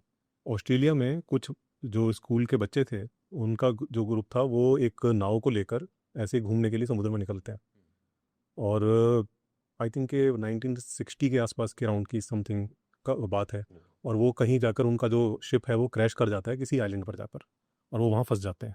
और उसमें जो एज ग्रुप जो होता है उनका 12 ईयर्स से लेकर और आई थिंक 20 ईयर्स के बीच के जो बच्चे होते हैं, 6-7 बच्चे होते हैं। अब आइलैंड पर हैं, खाने की दिक्कत है, खाना धीरे धीरे ख़त्म हो रहा है। अब अगर सर्वाइवल ऑफ द फिटेस्ट है तो वहाँ पर क्या करना चाहिए? मैन ईटिंग चालू हो जानी चाहिए। मैन ईटिंग चालू हो जानी चाहिए, बट ऐसा नहीं होता। और जो लोग ऐसी ट्रेनिंग रहेंगी, जिनके मान लो ऐसी ट्रेनिंग हो जाए समाज में कि भाई लूटो मारो खाओ दूसरे है ऐसे दूसरे को, प्योर इविल है जो नहीं, एक ही काफी एक रहता है पूरे एक समाज को। एक दूसरे की बात कर रहा हूँ मैं, ये नहीं कह रहा कि दूसरे समाजों को, एक दूसरे को, मतलब सब फ्री है, जिसको मार जो, जहाँ आप जिसका जो जो जोर चले उठा के ले आओ और कुछ करो, ऐसा समाज सर्वाइव ही नहीं कर पाएगा। अगर गेम थ्योरी है, गेम थ्योरी के बारे में अगर आप पढ़ेंगे तो आपको पता चलता है कि वहाँ पर स्ट्रेटजी उन्होंने बनाई और उन स्ट्रेटजीज को आपस में उनका मैच कराया कि ये देखें कि कौन सी स्ट्रेटजी है जो ज़्यादा सर्वाइव करने में सफल रहती है। तो उसमें उन्होंने कुछ नाइस स्ट्रेटजी बनाई जो कि नाइस गेस्चर से शुरुआत करती है, नाइस रहती है, अगर कोई उसके साथ नाइस है तो वो भी नाइस रहेगी। कुछ नेस्टी स्ट्रेटजीज थी जो कि बहुत कनिंग थी, जो इस ताक में रहती थी कि आपको कैसे जो है आपसे ज़्यादा फ़ायदा उठा लिया जाए, आपको कैसे यूज़ किया जाए। तो जब मैच कराया गया और ओवरऑल स्कोर जब उन्होंने देखे तो पता चला कि नाइस स्ट्रेटजी हर बार हर सिचुएशन में टॉप पर थी। तो इसका मतलब है कि नाइस रहना कोई वो नहीं है कि मतलब कि कोई सीखना पड़ रहा है इसलिए ज़रूरत है, वो ज़रूरत है सर्वाइवल की। अगर आप नाइस पर नहीं हो आपको तो आप आपको खत्म हो ये जाओगे। सॉरी बट आपको ये रियलाइज करने के लिए भी तो एक एक्सपेरिमेंट करना पड़ रहा है ना। नहीं, ये तो हमने देखा ना कि भाई आज हम नाइस हैं क्यों, हम क्यों नहीं, हम नेस्टी हो जाते हैं कि हम मारकाट क्यों नहीं मच जाती हमारे समाजों के अंदर। वो इसलिए नहीं मचती क्योंकि ये सर्वाइवल की नीड है। अगर मर जाएगी, अगर ऐसी मारकाट मच जाएगी तो ऐसा समाज सर्वाइव ही नहीं कर पाएगा, वो वाइप आउट हो जाएगा। जो बचेगा वो वही बचेगा जो नाइस होगा। अच्छा, वापस मैं अपने सवाल पे आता हूँ। कार्मिक थ्योरी की अपन बात कर रहे थे, जो बोलते हैं कि कर्मा और पुनर्जन्म या पुनर्जन्म यानी वापस से पैदा होना, कमिंग बैक टू, इसके बारे में आपका क्या मानना है? कार्मिक का जैसे हम लोग बोलते हैं कि आपकी प्रीवियस लाइफ, आपकी प्रेजेंट लाइफ और आपकी फ्यूचर लाइफ, ये सब आपके कार्मिक का चक्र से बंधा हुआ है। आपकी प्रीवियस लाइफ आपकी इस लाइफ को इम्पैक्ट कर रही है, आपकी इस लाइफ के कर्म आपके आने वाली लाइफ को इम्पैक्ट करेगी। इस पे आपका क्या बिलीफ है? हाँ, अच्छी फिलोसफी है जो है, एक कुछ सवालों को बहुत इजीली समझा देती है, और नहीं अगर वो समझाए तो फिर वो थोड़ा उन चीज़ों को समझना मुश्किल हो जाता है, क्योंकि वो एक ये सवाल, मतलब ये जिज्ञासाएं हर हम सभी के मन में रहती हैं कि भाई मैं ऐसा क्यों हूँ, कोई ऐसा क्यों है, और मैं कहाँ से आया हूँ, कहाँ चला जाऊँगा, ये जिज्ञासाएं तो रहती हैं ना। अब इन जिज्ञासाओं को साइंस अगर आंसर करे तो साइंस के जो आंसर है वो हर किसी के समझ में नहीं आता, जबकि रिलीजन की जो बातें हैं वो इतनी ईजी हैं कि एक अनपढ़ आदमी भी समझ जाता है कि हाँ ऐसा हो रहा होगा। तो फिलॉसफी के तौर पर अच्छी फिलॉसफी है, इन सवालों का अच्छा जवाब देने की कोशिश करती है। लेकिन जब हम कहें कि सच कितनी है तो उसमें फिर कई सवाल निकल कर खड़े हो जाते हैं कि अगर वाकई में पुनर्जन्म हो रहा है तो पुनर्जन्म कैसे हो रहा है, और उन पर मतलब बड़े वाजिब सवाल हैं। एक तो ये है कि पुनर्जन्म का कोई अभी तक एविडेंस नहीं है हमारे पास में, कुछ हाँ एनेक्डोटल स्टोरीज हैं जिनको कि किसी ने क्लेम किया कि भाई पुनर्जन्म हो गया, हाँ, पिछले जन्म में मेरे को उसने मारा था, हाँ उसने मारा था, ऐसा वैसा। लेकिन उसमें ना कोई ऐसा एविडेंस अभी ऐसा कंक्लूसिव अभी तक निकल कर नहीं आया कि हम ये साबित ही करते हैं। और बहुत सारी जो स्टोरीज हैं वो फेक भी होती हैं। हमारे जो रैशनल ग्रुप्स हैं वो कई बार गाँव में इस तरह की पुनर्जन्म की घटनाएं होती है और जाते हैं और उनको एक्सपोज करते हैं, तो ये सब भी चलता रहता है। बहुत सी स्टोरीज होती हैं, बहुत फेमस हो जाती हैं, और उस बीच में जब तक कि वो फेमस होती हैं बहुत सारी इन्फॉर्मेशन एक्सचेंज हो जाती है, और उसके बाद तो फिर कोई भी जाएगा तो उसको यही लगेगा कि यार ये तो सही बता रहा है, क्योंकि ऑलरेडी इन्फॉर्मेशन बहुत सारी एक्सचेंज हुई। बट आपका कर्मा के बारे में क्या मानना? आपने कर्मा के प्रैक्टिकल एग्जांपल्स अपने लाइफ में देख? कर्मा के एग्जाम्पल ये हो सकते हैं कि अगर मैं, जैसे अभी मैंने गेम थ्योरी का बताया कि अगर मैं एक बुरा आदमी हूँ, मैं बुरे काम करता हूँ, तो उसके कॉन्सिक्वेंसेज मेरे को अभी झेलने पड़ जाएंगे, क्योंकि ये समाज ऐसा है कि इसमें बुरा आदमी को कभी ना कभी देर सवेर उसका जो रिटर्न है वो मिल ही जाता तो है। यही तो कर्मा है ना कि नहीं आपको भी you won't be spared, like आपका जो हिसाब है वो आपको देना पड़ेगा। नहीं नहीं, वो इस तरह से, वो मैजिकली नहीं है। वो इस तरह से है कि थोड़े दिनों में आप, अगर आप बुरे हो तो लोग आसपास आसपास का जो समाज है ना आपको पहचानने लगता है कि यार ये आदमी गड़बड़ है। वो फिर बट आप आप फिजिकल गड़बड़ बोल रहे हैं, मैं तो कार्मिक गड़बड़ी बोल रहा हूँ। मतलब आपकी आपके हरकतें चाहे वो समाज को दिखे ना दिखे, आप क्या कर रहे हैं, मतलब बहुत सारी चीज़ों में मैंने तो ऐसा देखा है कि लोगों ने गलत तरीके से बहुत पैसा बनाया और फिर टाइम आया तो पूरे पैसे मेडिकल में निकल गए। ऐसे भी देखा है हमने, और आ, बहुत सारे एग्जांपल्स तो नहीं दे पाऊंगा, लेकिन बहुत लोगों के साथ हमने देखा है जो जो किसी ने किसी के साथ किया है। आज नहीं तो कल, 7 साल बाद, 8 साल बाद भी हमने उसके एग्जांपल देख लिए हैं कि सम और the other was almost similar चीज उसके साथ हुई है। तो ये सारी चीजें एक शायद मैं थोड़ा धार्मिक हूँ तो मैं कर्मा में इसको अटैच करता हूँ, but I have real life experiences जहाँ लोगों को मैंने जैसी करनी वैसी भरनी करते हुए देखा है। नहीं, वो तो देखो है ही ना कि अगर मैं मान लो दीवार में मुक्का मारूंगा तो मेरा तो हाथ टूट ही जाएगा ना। बराबर। तो ये तो तो अगर मैं कुछ गलत कर रहा हूँ तो उसके कॉन्सिक्वेंसेज तो होंगे ना, लेकिन वो मैजिकल नहीं है कि समहाउ कोई रिकॉर्ड लिख रहा है कि अच्छा ठीक है इसने ये करा है ना, इसको बाद में ऐसे करके, वो वाली चीज़ नहीं है। आप जो कर रहे हो वो कॉन्सिक्वेंसेज जो हैं किसी तरह से वो आपको अफेक्ट करेंगे बाद में। सो बेसिकली आपने इसको पूरा साइंस पे डाल दिया कि आप जो कर रहे हैं वो साइंटिफिकली आपको और सोसाइटी के कारण आपको वो स्ट्राइक बैक करेगी। सोसाइटी यानी आपको strike back, it's not Karma. हाँ, सोसाइटी करेगी। मे बी आप अगर जैसे कि अगर कोई बुरा आदमी है, जैसे मान लो कि कोई गैंगस्टर है, तो वो लगातार एनजाइटी में रहेगा नहीं रहेगा, क्योंकि वो लगातार पुलिस से बच रहा है, तमाम उसके और इधर उधर लोग मारने को घूम रहे हैं उसको। तो जो इतनी एनजाइटी है कभी ना कभी हेल्थ इशू लेकर आएगी उसकी, या कभी ना कभी कुछ ऐसा हो जाएगा जिसकी वजह मे भी उसकी मैरिज ना चले, या मे भी उसके बच्चे बिगड़ जाएं। तो ये तो चीज़ें वो फेस करेगा ही करेगा, और उसके ऐसा नहीं कोई मैजिकल तरीके से हो रहा है, वो जो कर रहा है उसी की वजह से हो रहा है वो। आप लाइक आपका तो मैंने जो अंडरस्टैंडिंग देखा अबाउट लाइफ, तो मैं बिकॉज आई एम थोड़ा सा ब्लाइंड फॉलोअर फेथ का, तो मैं I find my ways to keep myself positive. ऐसा what are the things that keep you positive every day? मतलब आपको क्या चीज़ें ऐसी हैं जो आपको लगता है कि life is worth moving on and progressing in life? मेरे लिए तो लाइफ होना, मुझे पता है कि मेरे पास एक लाइफ है, मेरे लिए यही बहुत बड़ी पॉजिटिविटी है। राइट। क्योंकि एक लाइफ है, मेरे पास एक अपॉर्चुनिटी है, और एक इतनी अच्छी लाइफ, किस चीज़ की अपॉर्चुनिटी है? अपॉर्चुनिटी इस दुनिया को समझने की, जानने की, बट वाई, घूमने की। What is the need of जानोफाई द वर्ल्ड? मैं तो कहता हूँ पर्पज हर आदमी का वो खुद डिसाइड करता है, उसके अंदर कुछ ऐसी एबिलिटीज होती हैं जो कि मतलब धीरे धीरे उसको समझ में आता है कि वो क्या करना चाहता है लाइफ के अंदर, और वही उसका पर्पज है। किसी को गाना गाना पसंद है, किसी को गिटार बजाना पसंद है, किसी को आर्ट करना पसंद है। आज आपका like what are the things that make you happy? मुझे घूमना बहुत पसंद है। मैं कहीं नई जगह जाता हूँ, वहाँ पर वहाँ के लोगों से मिलना, वहाँ की चीज़ों को देखना, ये चीज़ मुझे बहुत अच्छी लगती है। मेरे को बुक्स पढ़ना बहुत पसंद है, मेरे को नई नई चीज़ों के बारे में जानना बहुत पसंद है। तो ये चीज़ें मुझे खुशी देती हैं। यही पॉजिटिविटी का सोर्स भी यही है आपके लाइफ में, to just to learn and get better, learn and get better, right? हमारे यहाँ कास्ट बेस्ड रिजर्वेशन सिस्टम जो है, उसके बारे में आपका क्या मतलब कहना है? What do you think about it? देखिए, रिजर्वेशन होने का एक रीज़न है, और वो रीज़न है कि कास्टिज्म है। ये तो हमको पता ही है कि कास्टिज्म एग्जिस्ट करता है हमारी सोसाइटी के अंदर, और बहुत अभी भी 21वीं सेंचुरी के अंदर भी बहुत ही गहरे तरह से एग्जिस्ट करता है सोसाइटी में।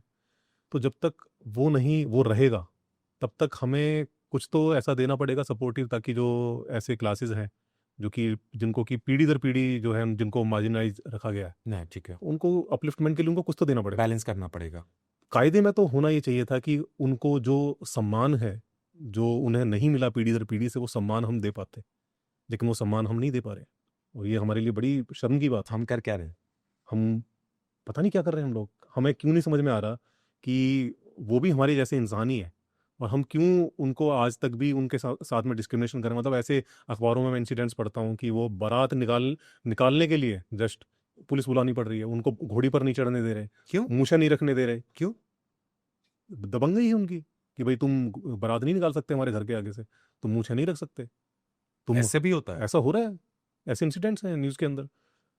एक बच्चे का इंसिडेंट है, आई थिंक राजस्थान की घटना है। उसने एक मटका था स्कूल में रखा हुआ था, तो वो चूंकि एक दलित बच्चा था, तो उसको अधिकार नहीं था कि वो खुद से जाके पानी ले ले वहाँ से, और उस दिन उसको प्यास लगी हुई, कोई आसपास होगा नहीं, उसने वहाँ से पानी ले लिया, और वो मास्टर ने उसको मारा, उसके कानों से खून निकला, आई थिंक वो मर भी गया शायद।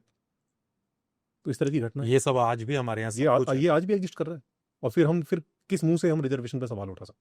मतलब ये तो कहें कि कुछ तो, ये मैं कहता हूँ कि ये कहें कि वो नहीं है। मतलब एक्चुअल में तो उनको सम्मान मिलना चाहिए, जो सम्मान कि वो हकदार बेसिकली है, उनको सम्मान सबसे पहले है, बाद लेकिन में अब वो नहीं दे पा रहे, तो भाई कुछ तो आप उनको अपलिफ्टमेंट के लिए कुछ तो दोगे ना, किसी तरह से तो उनको आप बराबरी पर लेकर आओगे। नहीं। इसमें भी आजकल लोग बहुत करते हैं कि रिजर्वेशन अम्बेडकर जी ने इतने साल के लिए किया था, अब हटा देना चाहिए, अब तो कंडीशन ठीक हो गई है। मैं तो कहता हूँ कि आज़ादी के 10 साल बाद ही हट जाना चाहिए था। अगर आप सम्मान दे देते उसी समय पर, तब तो उसी समय हट जाता। आज दे दो, आज हट जाएगा। क्या कारण है कास्टिज्म हटता क्यों नहीं है? ये हमारे दिमागों में है। ये कौन डाल रहा है? समाज, घर वाले तो नहीं डालते हैं। घर वाले डालते हैं। कुछ घर वाले डालते होंगे, मेरे घर में तो ये सारी बातें नहीं होती। हाँ, ऑब्वियसली नहीं होती होंगी, लेकिन बहुत सारे घरों में होती हैं। बहुत सारे घरों में आज भी, क्योंकि वो जो बच्चा जो देखता है अपने आसपास ना, वहीं से सीखेगा ना। बिल्कुल 100%। तो वो जो देख रहा है कि जिस तरह से आप सर्टेन कम्युनिटीज़ को ट्रीट कर रहे हो, तो वही वो चीज़ उसके अंदर आ जाती है कि भाई हम समहाउ बेटर हैं, हमारे मतलब कुछ, क्योंकि हम फला कास्ट से आते हैं इसलिए हम बेटर हैं, और वो फला कास्ट से हैं इसलिए वो हमारे बराबर के नहीं हैं, हम उन्हें वो सम्मान नहीं देंगे। और हम दबंग हैं और उन्हें हमसे दबकर रहना पड़ेगा। तो ये चीज़ें आ रही हैं ना कहीं से, समाज से ही आ रही हैं, कहाँ से आएंगी? सो बेसिकली नियर फ्यूचर में तो कहीं नहीं जाने वाला अभी reservation, because I think reservation एक बहुत बड़ा आजकल पॉलिटिकल वोट बैंक एजेंडा भी बन गया है, क्योंकि आई थिंक रिजर्वेशन रखने से बहुत लोगों की रोटी भी चल रही है, बहुत लोगों की वोट बैंक लॉक्ड है, उनके लोग पकड़ के रखे गए। आई थिंक एबॉलिशमेंट करने से बहुत सारे पॉलिटिकल लीडर्स को प्रॉब्लम हो जाएगी। तो हमारे देश में तो बहुत सारे एजेंडाज ड्रिवन ही होते हैं वोट बैंक पॉलिटिक्स से। ये जितनी चीज़ें हम फ्री बीज और ये वो देखते हैं, तो ये अल्टीमेटली तो सब अपने वोट बैंक को ही पकड़ने के पीछे लगे हुए हैं। वो तो मतलब है ही, वो तो मतलब हम देखते हैं कि भाई कोई भी अगर लार्ज ग्रुप है और उसके कुछ राइट्स हैं, तो उनको अगर आप छेड़छाड़ करोगे तो जो होमोजेनिटी है ना, ये एक होनी चाहिए कम से कम। कहें कि हम इंसान को इंसान समझे, इस लेवल पे तो होनी चाहिए। वो ठीक है, आप कल्चरल आपकी जो पहचान है वो आप उसे रखें, लेकिन एक ह्यूमैनिटी के ग्राउंड पर आप किसी के साथ डिस्क्रिमिनेशन ना करें। ये तो कम से कम इतना तो एक्सेप्ट हमें करना चाहिए, लेकिन वो हमें नहीं कर पा। अब अभी आप जैसे अनिरुद्धाचार्य की बात करें थे, मेरे को याद आ गया कि ये इस टॉपिक पर वो बड़ा रेलेवेंट है, और इसीलिए मैं मतलब उनको नहीं कहता, मैं कहता हूँ कि उनके जो आइडियाज़ हैं वो अच्छे नहीं है सोसाइटी के लिए। वो कास्टिज्म को भी डिफेंड करते हैं। अच्छा। हाँ, तो बताओ, ऐसे जो गुरु हैं जो कि आज नहीं, की डेट बिल्कुल में नहीं करना चाहिए। इस प्रैक्टिस को भी अगर वो सपोर्ट कर रहे हैं, वो इंटरकास्ट मैरिज के अगेंस्ट बात कर रहे हैं कि इंटरकास्ट मैरिज नहीं होनी चाहिए, तो फिर ऐसे गुरुओं से हम क्या उम्मीद कर सकते हैं कि हमारा समाज किधर जाए? Very true. तो जब आप अनिरुद्धाचार्य वगैरह के बारे में बात करते हैं, थोड़े भी रिनो, तो बैकलैश से डर नहीं लगता आपको? बैकलैश से हमारे यहाँ तो वैसे ही अंध फॉलोअर्स हैं, और अंध क्या मतलब हार्डकोर फॉलोअर्स बोलना चाहिए। तो हेट मैसेजेस और हेट कमेंट से डर नहीं लगता? हेट कमेंट्स वगैरह तो आते ही रहते हैं, तो उनसे इतना ज़्यादा डर नहीं लगता है। हाँ, कोशिश मेरी ये रहती है कि मैं जो अपनी बात रखूं, किसी को पर्सनल अटैक में किसी के ऊपर ना करूँ। बायस ना रहे वो। हाँ, मैं जो भी बात है पूरा रैशनल तरीके से रखूं, और किसी के जो जो मतलब सम्मानजनक शब्दों का ही इस्तेमाल करूं, किसी को कोई अपशब्द वगैरह ऐसे इस्तेमाल ना करूं। बिल्कुल। तो ये सब अपना लेके चलता हूँ। अब उसके बाद भी भाई कोई ऑफेंड हो रहा है तो फिर मैं क्या ही कर सकता ठीक है, ये तो रिजर्वेशन की भी थोड़ी मोड़ी बात हुई, थोड़ा एक फेयर आइडिया अच्छा लगा मेरे को। मैंने आपका एक वीडियो देखा है टैक्सेशन पे, 100% टैक्सेशन कार्स पे जो होता है। आप ये तो मुझे तो मतलब अच्छे से नॉलेज है ही है। थोड़ा सा इंडियन टैक्सेशन के बारे में बताइए कि कॉमन पब्लिक को क्या जानना चाहिए टैक्सेशन के बारे में। कुछ अपने बारे में, कुछ अपने पर्सपेक्टिव दीजिए टैक्सेशन को लेके। आपको क्या सही लगा, क्या गलत लगता है अपने देश में? और टैक्सेशन में मुझे लगता है कि एक तो अभी तो खैर एक सुधार हो गया। जिस समय मैंने वो वीडियो बनाई थी तो उस समय तो वो चीज़ भी नहीं थी। अभी जो नया जो इनकम टैक्स अब जो कुछ नए चेंजेस किए हैं, जो चेंजेस करें जी। वो काफ़ी वेलकमिंग है, अच्छे हैं, वो होने चाहिए। क्योंकि अब देखो ना, जो मिडिल क्लास है, जिसकी महीने की जो वो सैलरी 1 लाख से ऊपर जा रही है, अगर लगभग आ रही, तो कितना सारा उसको टैक्स पे करना पड़ रहा है।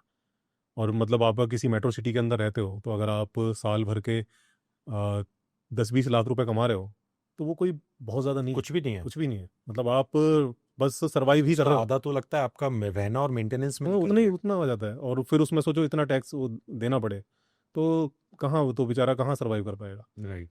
तो और हम तभी बात कर रहे थे कि एक मिडिल क्लास ही है जो टैक्स इवेट भी नहीं कर सकता। कर ही नहीं सकता, वो उसके तो सब रिटर्न में आ रहा है उसका। बिल्कुल बिल्कुल। और ये डिस्पैरिटी क्यों है? जैसे कि आज मतलब हम लोग देखते हैं कि GST on car is 28%, but GST on a charter plane is 3%।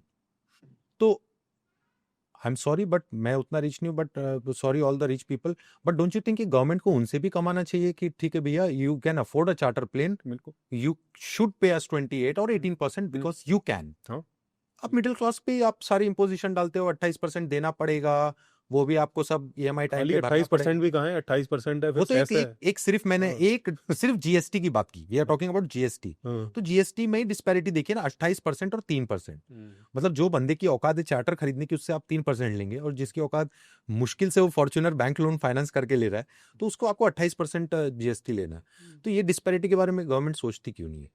सोचती है, बट मुझे लगता है कि गवर्नमेंट भी देखती है कि मतलब क्या करे, जो जहाँ से इजीली निचोड़ सकती है वो उसी को ग्रैब करती है।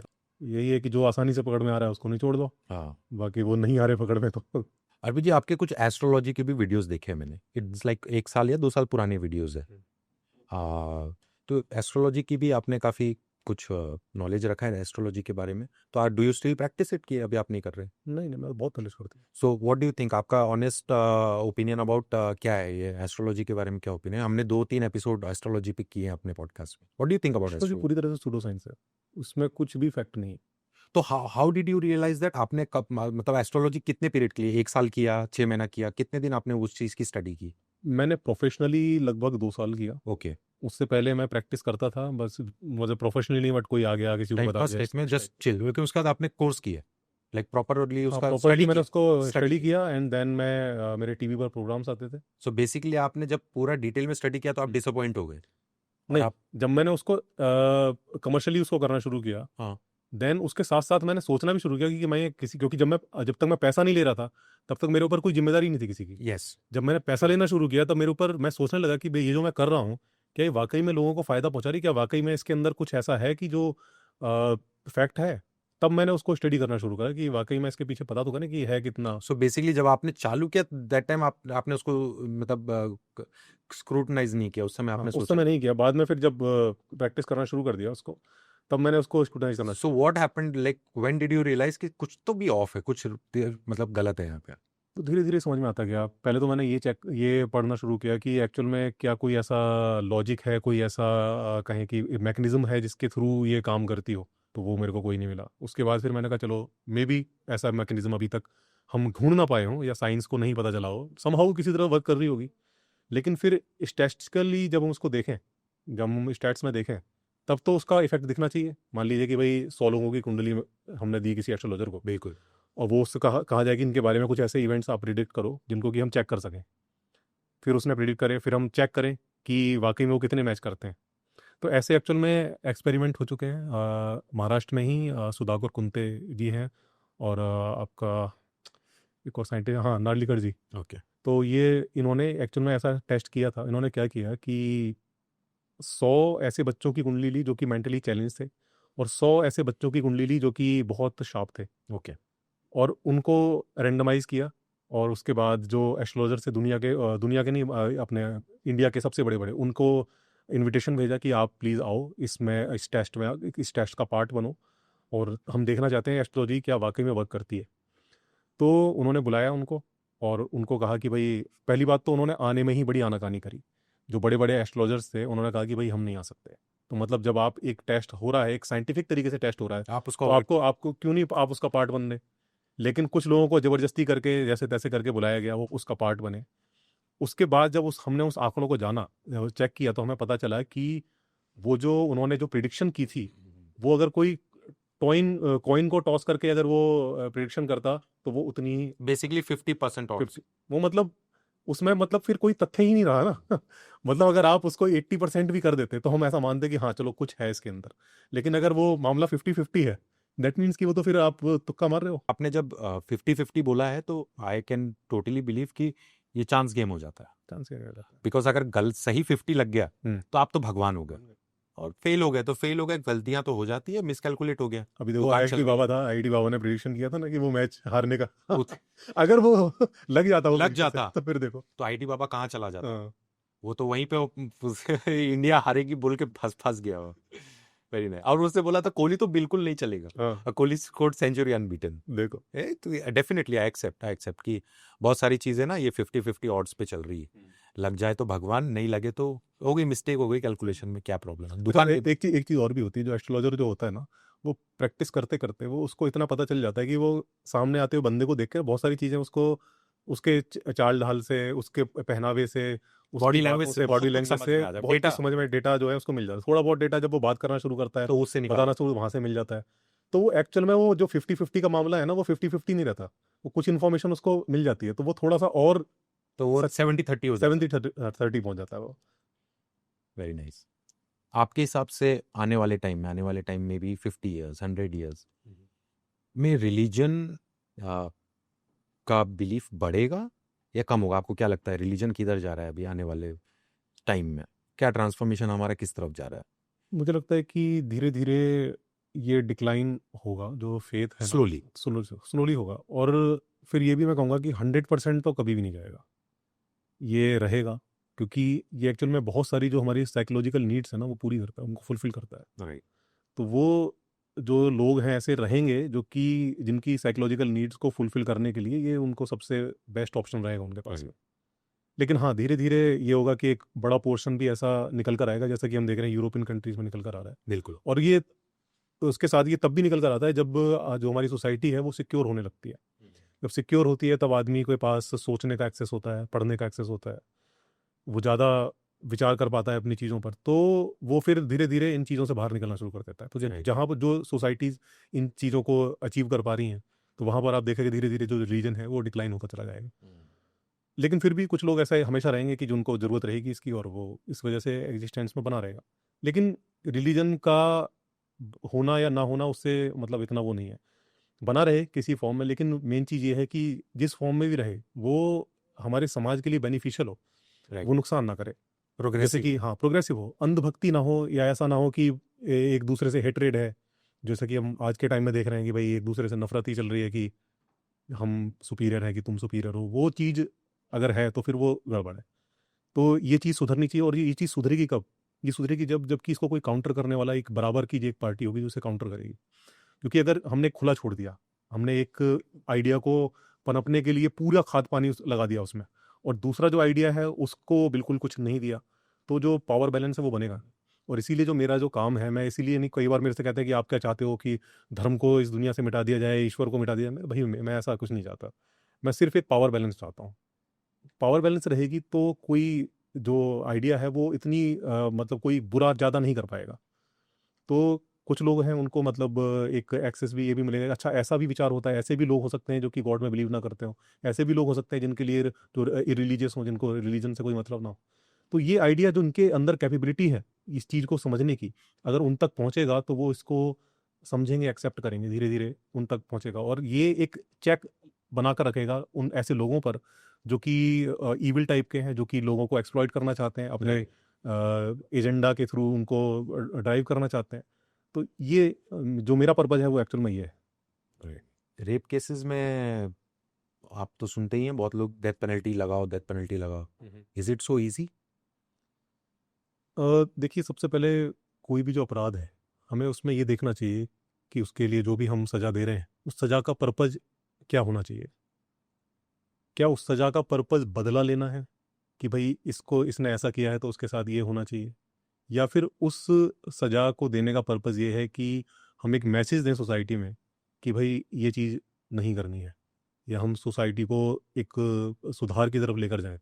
हम उस चीज़ को मतलब ख़त्म करना चाह रहे हैं, उस सोच को ख़त्म करना चाह रहे हैं, या उस ईविल को ख़त्म करना चाह रहे हैं। तो मेरे ख्याल से जो जस्टिस है, जो न्याय है, उसका जो गोल है वो यही है कि हम सोसाइटी को बेहतर बना सकें, ना कि बदले का गेम खेलना नहीं है कि तुमने इसके साथ ये करा तो लो तुम्हें ये सज़ा मिलेगी।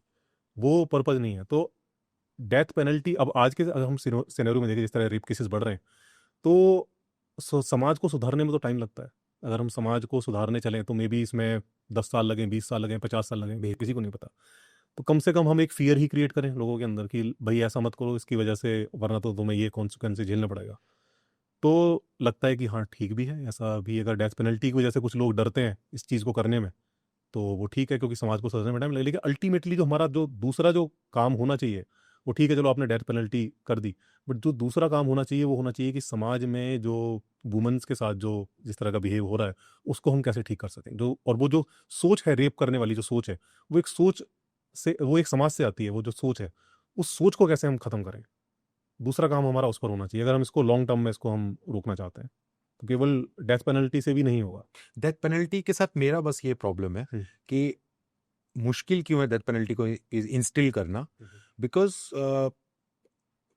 मेजॉरिटी नहीं but at least near about 50% cases fake होते हैं रेप के, जिसमें गर्ल्स इसका अपना बेनिफिट उठाती है, they have intercourse with the male and then they say कि अगर if you don't agree to my points मैं रेप केस डाल दूंगी. It is a very common practice in India. The problem starts यार death penalty देने में, like when people start talking about Arab countries जहां पे की डेथ पेनल्टी है.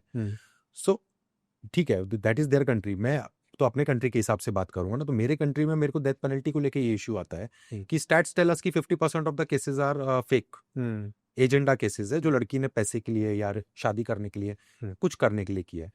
सो ठीक है, I would like to see death penalty, but the Hmm. problem is, what if even if we lose two people जो innocent थे, death penalty उनको हो जाए, तो death penalty impose भी तो करना उतना ही problematic है, because the ratio of fake and real rape cases are almost equal. हाँ, ये बात ठीक है, So this is a challenge for the government. ये ठीक है, लेकिन साथ में एक चैलेंज ये भी तो है ना, हम देख रहे हैं कि रेप केसेस कितने ज़्यादा हैं। मे बी चलो ठीक है 50% फेक होंगे, हमने मान लिया, हाइपोथेटिकली हम इसको मान लेते हैं, बट 50% तो रियल भी हैं, Definitely. है ना? तो फिर उनको That will go with time. अपना India, like when you talk about civility, तो आपको भी पता है ना कि हम लोग when we are forward तो हम बहुत forward है, लेकिन backward जहाँ पे है तो हम लोग backward भी तो बहुत है. That is हमारे country का flavor ही ऐसा है ना. उसका फिर तरीका फिर यही है कि हमारा जो न्याय व्यवस्था है उसको हम इतनी चुस्त बनाएं कि वो सही से फाइंड आउट करे, सही से वर्क करे, जो हमारी पुलिस है, सिस्टम है वगैरह है, तो ताकि वो किसी को ऐसे परेशान ना किया जा सके। जो रियल केसेस हैं उन तक हम सही से आइडेंटिफाई कर सकें। लेकिन हाँ, अगर कोई ऐसा रेयर केस है जिसमें कि बहुत ब्रूटैलिटी की गई है, Definitely. और वो clear cut है कि it's a hmm, case of rape with hmm, everything. तो वैसे cases में they should make some examples. So Arpit, last question. God created man और man created God? ये इसका आंसर आपको देना पड़ेगा. Definitely man created God. No, God created man. Guys, ये हम दोनों कभी भी सेम वेवलेंथ पे इसमें नहीं आने वाले. I am a God person और भाई is a very rational person. तो ये इसमें बहुत मुश्किल होने वाली है. So man created God for his own needs, for whatever the situation demanded. बिल्कुल। जो भी उस समय उसको सही लगा कि this is the way to move forward. Hmm. Be progressive. ठीक है. I accept that, but not really accept that. मैं आपका आंसर एक्सेप्ट करूंगा. अगर आप वेदों को देखें, वेदों के अंदर स्तुतियां हो रही हैं, उनके अंदर जो ये मटेरियल इच्छाएं हैं उनके अंदर कि मेरे गाय के थनों में दूध बढ़ा दो, कि मेरी फसल उगा दो, कि मेरे थनों में मेरे फसल ज़्यादा उगा दो और पड़ोसियों की फसल में आग लगा दो, मतलब इस तरह की प्रार्थनाएं हो रही हैं गॉड से। तो ये और लेकिन एक एवोल्यूशन है उसका पूरा। वहाँ पर ऐसी प्रार्थनाएं हैं जो कि हम मटीरियलिस्टिक चीज़ें मांग रहे हैं, उसके बाद धीरे धीरे धीरे धीरे फिलॉसफी चेंज होती है, फिर वो वेदांत की तरफ आती है, उसमें फिर सांख्य फिलॉसफी भी है जो है पूरी तरह से कहें कि काफ़ी कुछ रैशनल है, थोड़ा बहुत चीज़ें हैं जो कि उसमें एग्जिस्ट करती हैं। फिर हम देखते हैं कि और भी मतलब स्कूल ऑफ थॉट्स हैं, जैसे कि बुद्धा है। बुद्धा तो कहते हैं कि भाई गॉड वॉड से तो तुम्हारी लाइफ का जो सुख दुख है ना, उसका गॉड से कुछ लेना देना नहीं। गॉड एग्जिस्ट करता है, नहीं करता है, या करता है तो वो कैसा गॉड है, क्या ये त्रैतवाद है कि मतलब प्रकृति, आत्मा और ईश्वर ये तीन एग्जिस्ट करते हैं, या आत्मा और या ईश्वर और प्रकृति ये दो, इसका द्वैत है, या फिर ईश्वर ही एकमात्र सत्य है। बोले ये सब फिलोसफिकल माथापच्ची से तुम्हारा कुछ सॉल्यूशन निकलने वाला नहीं। तुम सिर्फ ये देखो तुम्हारे जीवन में दुख क्यों है, अपने पर दुख आपने का। नोटिस किया कि सारे बुद्धिस्ट कंट्रीज आज के डेट में are being overruled by somebody. नहीं, वो मैं बौद्ध धर्म की बात नहीं कर रहा, मैं बुद्ध की बात कर रहा तो हूँ। बुद्धा के फॉलोअर्स ही तो बौद्ध धर्म को फॉलो कर रहे नहीं, हैं. या जो बुद्ध का जो आइडिया है, होता क्या है धर्म के साथ में, जो एक पर्सन आता है वो कुछ अपना आइडिया देता है, उसके बाद में फिर उसके बड़े एक्सप्लेनेशन होते हैं, फिर उसके साथ बड़े सारे रिचुअल जुड़ जाते हैं, फिर और तमाम चीज़ें जुड़ती चली जाती हैं, वो फिर एक ऑर्गेनाइज रिलीजन बन जाता है। तो फिर इनको तो विष्णु जी के अवतार भी बोलते हैं. तो फिर ये विष्णु अवतार कैसे हुए? विष्णु अवतार वो जो एक्चुअल में अगर आप पढ़ोगे हिंदू लिटरेचर, हिंदू जो स्क्रिप्चर्स हैं, उसमें अगर आप पढ़ोगे तो उसमें बुद्ध को बुरा भी बोला गया है। वो पहले ही वाज अ किंग ना, पहले तो किंग थे, उस ट्रांसफॉर्मेशन हुआ नहीं ना. नहीं, मतलब वो एक्चुअल में जो बुद्ध की जो फिलॉसफी है उससे वो एग्री नहीं कर रहे हैं, जो हिंदू जो धर्म के जो ग्रंथ हैं, एक्चुअल में उनको मतलब एक तरह से गाली दे रहे हैं, उनको डिस्कार्ड कर रहे हैं। लेकिन फिर उन्होंने देखा कि इनका प्रभाव इतना ज़्यादा है, तो होता क्या है कि उस जो इसका प्रभाव है उसको समेटने को, चलो यार अब इससे लड़ नहीं सकते तो इसको अपने पाले में कर लेते हैं, तो फिर वो उनको फिर अपना अवतार घोषित कर दिया। ओके. ये चीज़ है। गाइस, आज के एपिसोड में इतना ही। इस एपिसोड बहुत लंबा हो गया, बातें तो बहुत बची है अर्पित से। बहुत मजा आया। कुछ चीज़ों में हम लोग बहुत सिमिलर है सोच में, और कुछ चीज़ों में हमें बहुत डिफरेंसेस है, but I enjoyed this convo and really hope कि अर्पित एटलीस्ट नागपुर ना आए तो हम ही कभी दिल्ली जाएं। Let's do it together some other time. And thank you for coming Arpit, बहुत मज़ा आया आपसे बात करके। आई रियली अप्रिशिएट आपकी सारी बातें, आइडियोलॉजी। कुछ चीज़ों में मैंने आपको अग्री नहीं किया, but you have my total respect. So before moving on, episode खत्म होने के पहले, whatever you want tell to the viewers, आपका एक just last message for the viewers. Viewers को मेरा यही मैसेज है कि दोस्तों, ये जीवन जो है ना बहुत कीमती है, और मैं आफ्टर लाइफ में नहीं मानता, तो मेरे लिए तो ये जीवन बहुत बहुत ज़्यादा कीमती है, क्योंकि मेरे पास तो यही एक लाइफ है, और एक्चुअल में देखा जाए तो आपके पास भी यही एक लाइफ है। बाद में क्या होता है क्या नहीं होता किसी को नहीं पता, तो कम से कम इसको जितना बेहतर जी सकते हो, जितना अच्छे से जी सकते हो, और जितना आपकी वजह से दूसरों को कोई फ़ायदा हो सकता है वो करने की कोशिश करो। समाज में कुछ अच्छा चेंज लाओ, कुछ बेहतर करो अपने लिए, दूसरों के लिए। और खोजो, जानो चीज़ों को, अंधभक्ति में अपने जीवन को बर्बाद मत करो। बहुत कुछ है जानने के लिए, बहुत कुछ है खोजने के लिए। तो एक क्यूरियस इंसान बनो, ना कि कोई अंध फॉलोअर बनो किसी का। Guys, before going, please do like, subscribe, and share. You guys are not subscribing, please. Actually, you are, but still, you gotta do it more, okay? See you in the next episode. Bye.